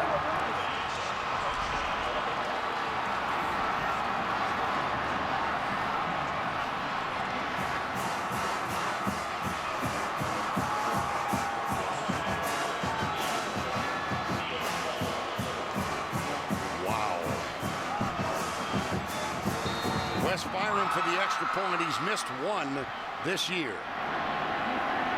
Neil Caudle, the backup quarterback to hold. It's up and it is good. And the undefeated Auburn Tigers have climbed back, having trailed by 24 to take a 1-point lead. It's the court tight end sneak. They're going to roll this way. All the action goes this way. And Lutzenkirchen delays and goes to the backside. Block, block, block, delay, released. One of the defenders, I think it was Lester, number 37, had man-to-man on him. He released the tight end.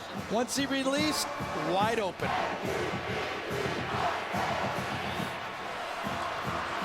Lutzenkirchen.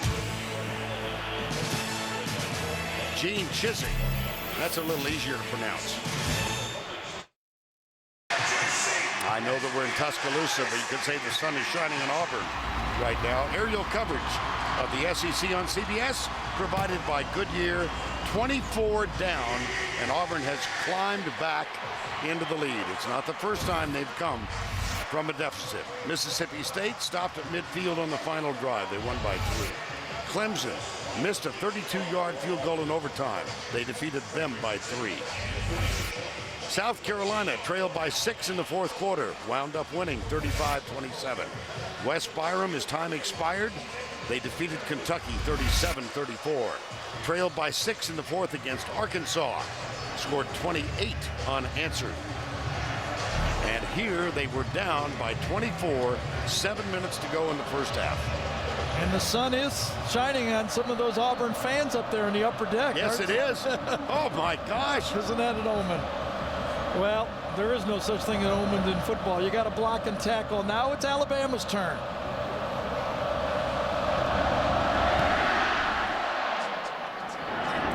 Taken short, Jones to the 32-yard line. Well, some of the Auburn fans, you don't get the best seats here, but look at that. Look at that. That's the Auburn section. Omens. Well, 28-27. Alabama, the last 4 possessions, punt, punt, punt, and a field goal. Well, you get inside the 10-yard line 3 times, you come out with 2 field goals. That's going to come back and haunt you, and it has. McElroy. Hand off, left side, Richardson. Breaks the tackle, and he is down at the 38-yard line. And let's go down to Tracy Wolfson. Well, guys, after that kickoff return, Julio Jones came to the bench limping. They are looking at his right knee right now. Any more information, I'll pass it on. At the end of the kickoff return, Gary, see if you can see what might have happened. Looked like he caught a kind of a kick. A spinning Auburn player gets spun into him. See that? His right heel kicks him right in above the knee. Maybe a thigh bruise. Second down, 3. Richardson, right side. That's a first down, Alabama. Say what you want about some of the deficiencies in the Auburn secondary. Their rush defense has been solid all year.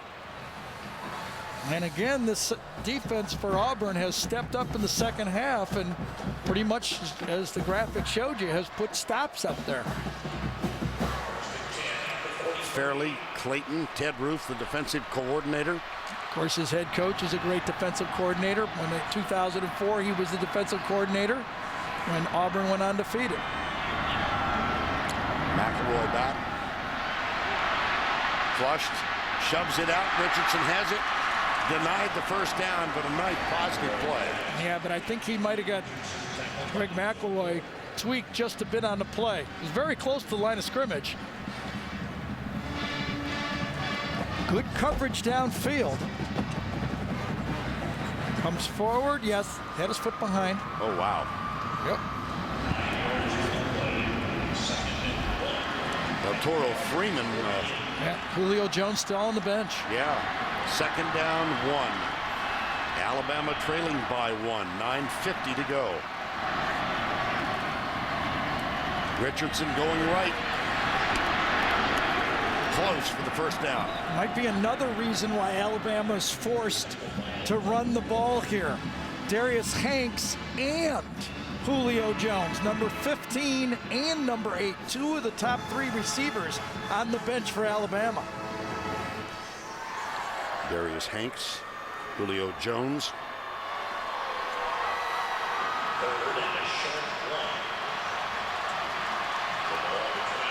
Tracy informs us it is a rib. Third down, less than a foot, it would appear. It's funny, they've gone completely with Trent Richardson in this drive, too, so far.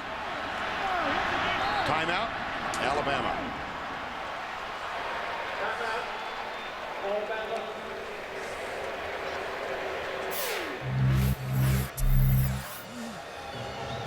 Exactly 9 to go. It's 28-27. Auburn.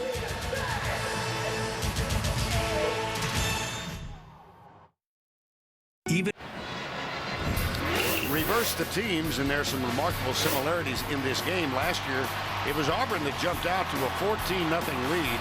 Then Alabama chipped away in the fourth quarter. Bama down 21-20. Greg McElroy led the Tide on a 15-play, 79-yard touchdown drive, capped by this toss to Roy Upchurch. That kept Alabama undefeated. They won the SEC in the battle with Florida and then the national championship. Well, here we have Cam Newton's Auburn team having clawed back to claim the lead once down by 24. There's a flag down. If the play stands, it appears he has the first down. It appears that he does. But illegal shift.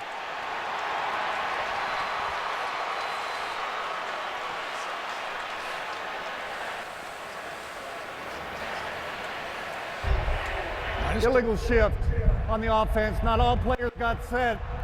5-yard penalty, third down. Boy, 3rd and inches. Those receivers had no factor in the play. They never got set 1 second when the ball was snapped. That's the call. And so, officially now it's 3rd and 6. Yeah, and then it's Earl Anthony out there instead of Julio Jones. McElroy. Ooh, nice play. I don't know. By Marquise Mays, yeah. yes. Marquise Mays with the spin might have picked up the first down. He spun forward. Beautiful play by Mays, yes. Feeling that pressure.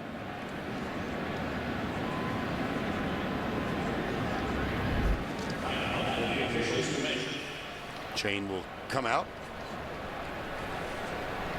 Double rub play. Tight ends on one side. Anthony comes across the other way. Rub the other way. Just inches. Whoa.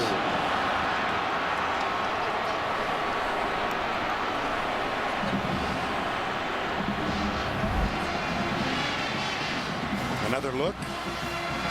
Mays with the spin. And so,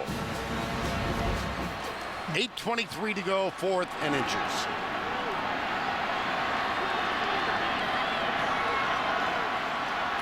Obviously, twice they've run quarterback sneaks. Get down and get low. You see Gene. Get down, get ready, he said, because they quick snapped it.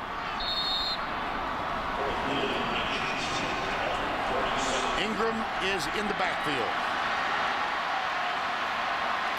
McElroy. Oh, yep. At least according to the unofficial yellow line.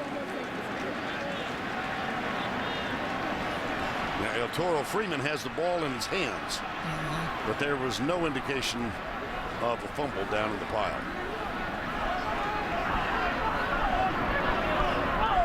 Josh Bynes is arguing, I think, with the spot.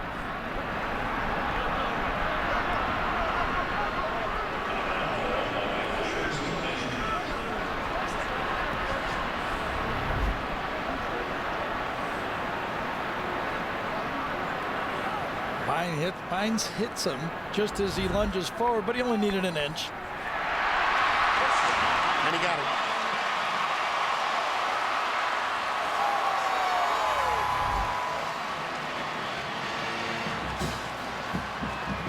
Gene Chiswick. He said the ball came out.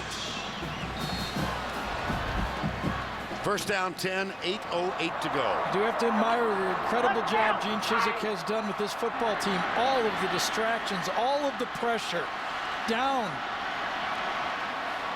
on the road to Alabama, and his team fought back. Toss. Left side, Ingram.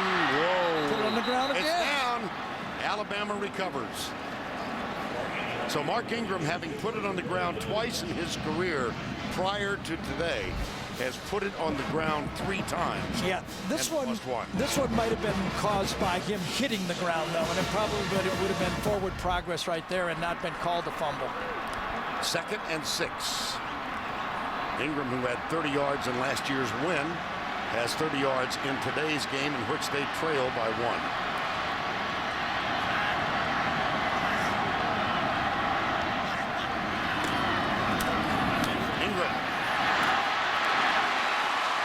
About this. 2 of your top receivers out of the game. Alabama shifts gears. They run the ball behind James Carpenter, number 77. Warmack, number 65, pulls around. Carpenter, who started every game of his career since he came to Alabama as a junior college player, was put in at left tackle. He's been there ever since. Darius Hanks, Julio Jones still on the bench. Marquise Mays and Earl Alexander are the wideouts. Ingram, the running back, behind McElroy. It'll be Ingram again. They'll work the edge, and Ingram is in trouble. Dropped at the 37. He lost yardage. Nico Thorpe, number 15, with the tackle. Yeah, I think Ontario Freeman, though, number 21, did a great job coming in there on the first to stop it. Also, Vern, watch Freeman come inside, cause the stop, and then it's cleaned up by Thorpe. Good defense. 6:10 to go. 2nd and 12. Remember last year, Auburn, as Vern showed you that highlight, led by 1 point, 21-20. When Alabama made that drive. They're not going to be able to kill the whole clock on this drive, it doesn't look like, though. 2 wides, wide right. Here's McElroy. Deep and incomplete. Kevin Norwood is the intended receiver. No flag. Yeah, the ball was thrown behind. I think it was Earl Anthony that time. Was it Anthony? No, that's Kevin Norwood. Oh, Kevin Harwood. Thank you, Vern. Ball was behind. They're not going to call interference on that play. 3rd and 12. Well, 5:45 to go. The longest field goal made by Alabama this year, 49 yards. That's Cade Foster. Shelley, the other kicker, has made one from 42. They're well outside that range right now. I tell you, they're coming after him. 3rd and 12, McElroy. Yep. Oh, he got him at the 41 to Charvin Bell. Yep, off the edge. They were coming after him. With the different receivers in the game, they decided to come after the quarterback. And the quarterback is down. His right shoulder, too, it appears to be. Coming over here, you can see the lineman pointing to him, but he can't get out to him. And slams him. Oh, goodness. And that's a great play by a great call by Ted Roof. He felt the backup receivers were in there. He could match up man-to-man, and he bought the pressure. Greg McElroy, senior quarterback, Alabama, on the ground. We'll be right back.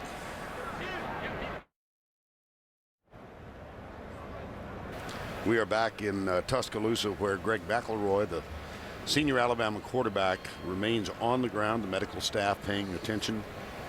The family is here. And Greg and Jamie, his mom and dad, have left the stands. And now McElroy being helped into a sitting position. Right shoulder injury, that's pretty obvious. And here was the play. The blitz from the corner to Charvin Bell. Got there from the backside. Yeah, now Charvin Bell's smaller than Greg, and he had to leverage him down. That's a completely legal play that time. Now, I said right shoulder. I suppose in the replay, don't want to prejudge the medical advice. It might be a concussion. Absolutely. Yep. Yeah.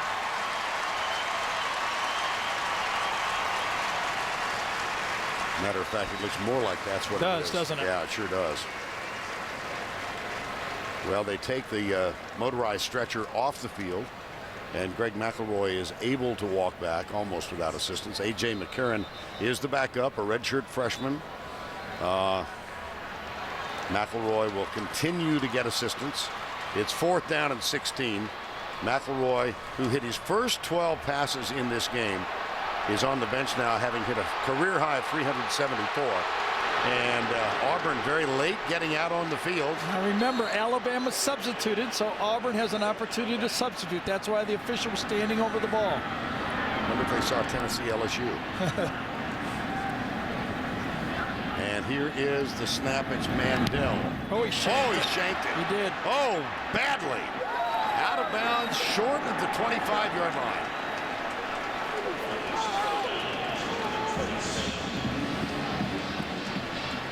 Thirteen-yard punt.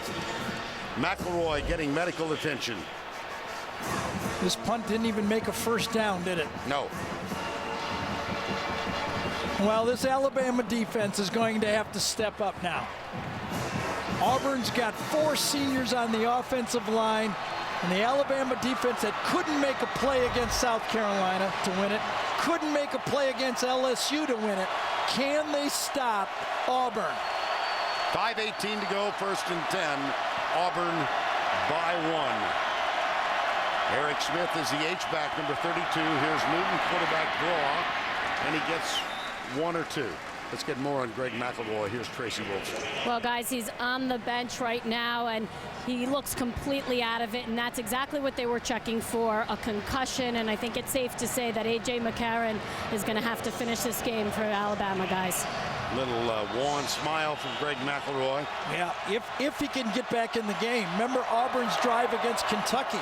They took off the rest of the clock and kicked the field goal to win it. That was a 19-play drive, and they got a West Byram field goal at the end to win by 3. 2nd down and 8. Ryan Pugh snaps it back. Newton looks for running room, gets a block in the corner, but he only gets 3 yards. C.J. Mosley, number 32, the freshman, up there to make the stop. 4:20 to go, 3rd and 5. And remember, if McCarron plays, at least from the last series, he didn't have Julio Jones and he didn't have Darius Hanks. 3rd down, 5, 4:05 to go. Newton for the day, now 35 yards on 19 carries. He's thrown for 216.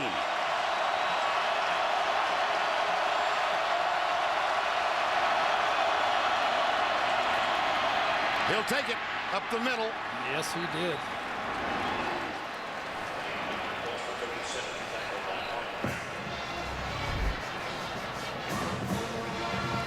Inside, follows number 32, Eric Smith. And was his knee down before he crossed the line? Time has been taken for the measurement. When you're 6'6" and you're stretching that ball out, there's a lot of distance between the knee and the ball. And remember, that play is reviewable. First down plays are. Short. Oh, here we go. Yeah. Here we go. Okay, Gus Malzahn on the left. Gene Chizik. Got a backup quarterback on the other team, and you need 4 inches to perhaps play for a national championship and stay undefeated. You know he's going to go for it, don't you? He came to Auburn 5-19. Coach at Iowa State. They booed him when he got off the plane. Some guy called him a loser. Look at this. They go shotgun on this inches. Is it going to be a dive? I mean, over the top for Cam Newton? 5 on the shot clock. There you play clock. Newton. Oh, he got it. He did. He rolled over the top and got the first down after almost losing the snap.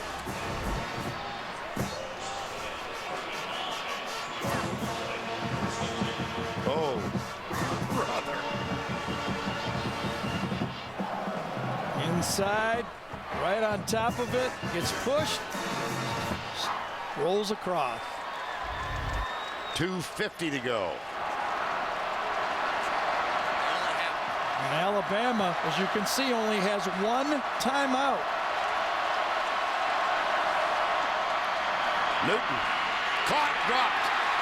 And they're going to take it, aren't they? Yes, they will. Damian Square, number 92, makes the tackle.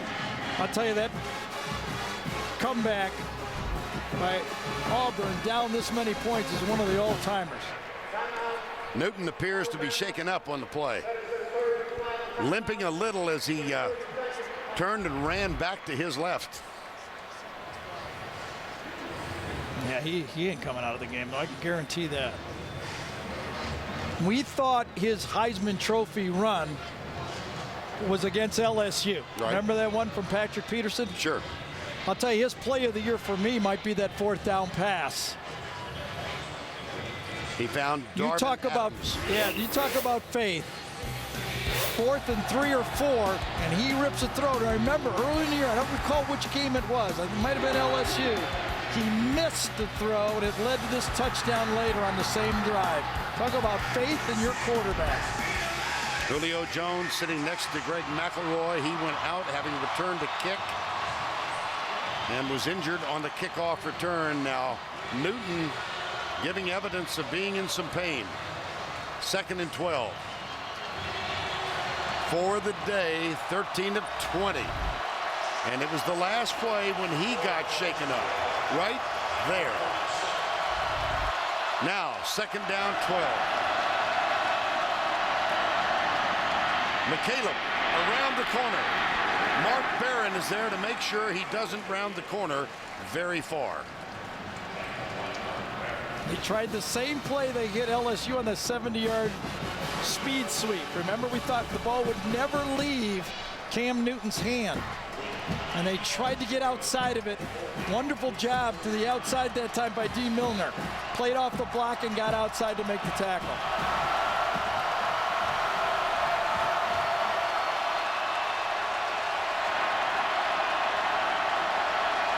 Third down 9. A 1-point game. An undefeated Auburn team. And here comes Alabama. They are coming. They got the bear look. They're coming. 5 strong. Delay a game. Delay a game. What did they call timeout? To the delay of game foul, we had a timeout pulled by Auburn. That is their second charge timeout. They got the timeout. This will be a 30-second timeout.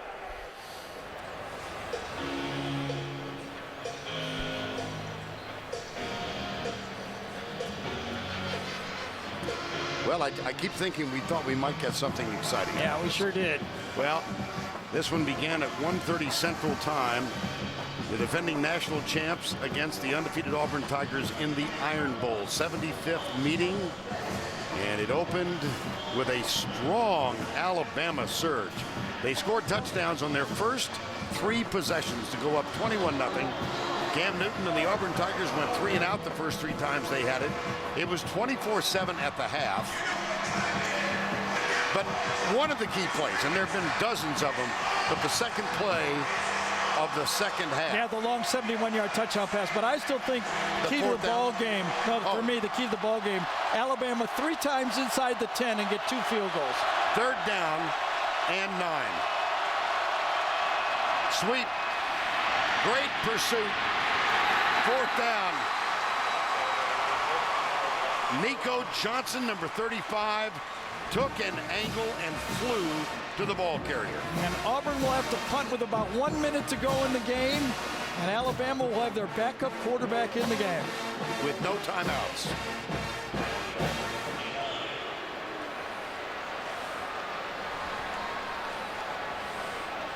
Marquise Mays inside the 20. Ryan Shoemaker. And the punting game has not been a strength of Auburn this year. Mays had an 81-yarder wiped out by a penalty a couple of weeks ago.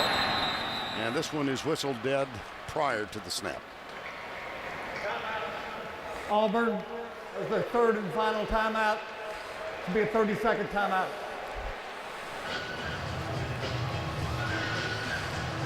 Well, A.J. McCarron. Go ahead. You remember this highlight of A.J. McCarron went all over the internet. He threw a pass in a game with a big lead, and A.J. got some strong coaching.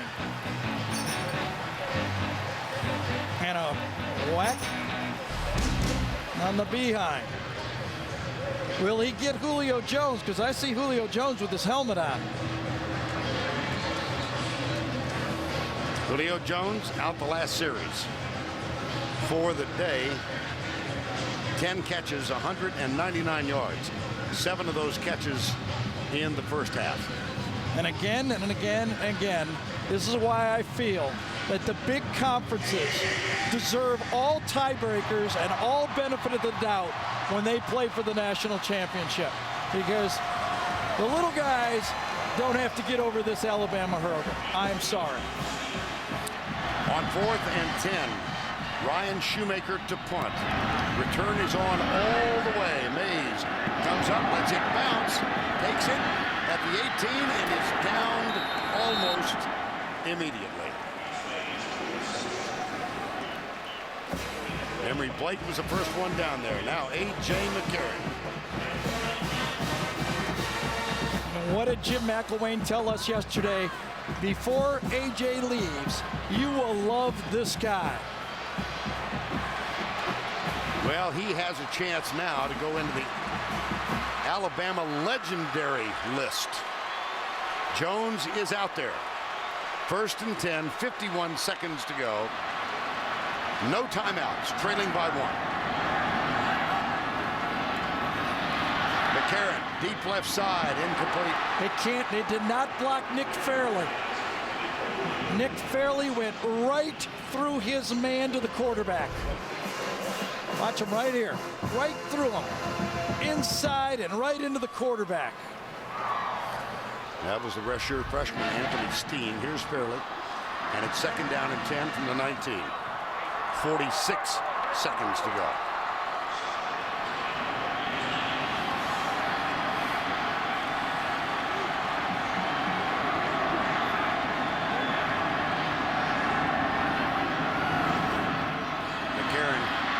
Deep right side. Intercepted. Oh, it's dropped. I beg your pardon. I thought Desharvin Bell had it in his hands. Can't get one any easier than that.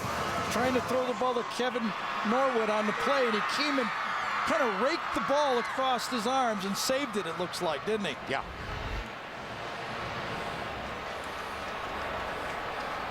Third down. I tell you, if you're the quarterback, in your head, and you just don't know, you don't have much time to throw it. That rush is coming. McCarron back, steps up, across the middle, dropped again. Kevin Norwood, number 83. It'll be 4th down and 10.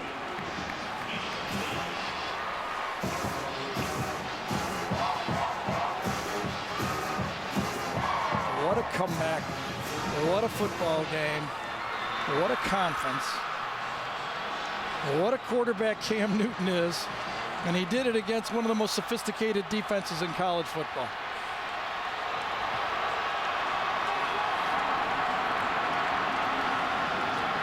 Fourth and 10, 35 seconds remaining.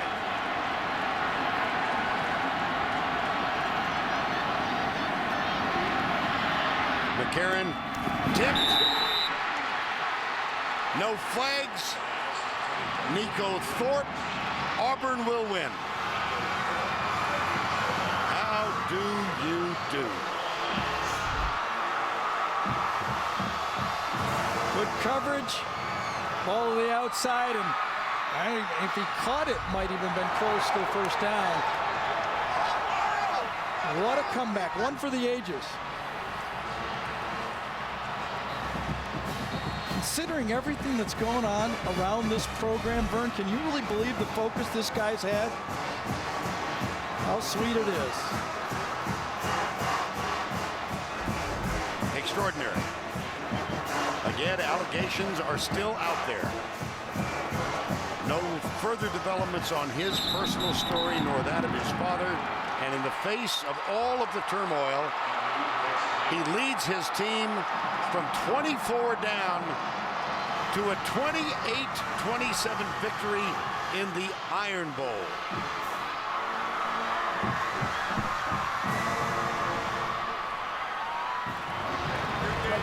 Newton, 13 of 20 for 216. He wound up 22 rushes, 39 yards, and a touchdown, and he is our Chick-fil-A player of the game. You see the stats, 39 rushing yards, 1 rushing touchdown down to Tracy with Gene Chiswick. Coach, down 24-0 on the road against Alabama, and this team just continues to fight back. They've done it all season. What can you say about them? Hey, God is good, man. I'm going to tell you, this team has so much faith. I can't even tell you what this team, it's hard for me to describe it. It's every week, it's every play, it's every game. There's a chemistry here like I've never seen before in my life. It's special. And how about Cam Newton? He struggled early, and then with all the allegations surrounding him, what can you say about him as a leader of this team? This is a solid as a rock guy. I'll go to bat for him 100 out of 100 times. He is the man, and along with the rest of this football team, these guys know how to win, and they're winners. Congratulations on beating your rival. Enjoy it. This has become a familiar scene, has it not? Lee Zimba, his 50th start. Congratulations to him. Cam Newton celebrating with the Auburn fans. They will go into the SEC championship game quiet as mice. For Tracy Wolfson, Gary Danielson, Vern Lundquist, our entire crowd, good night from Tuscaloosa.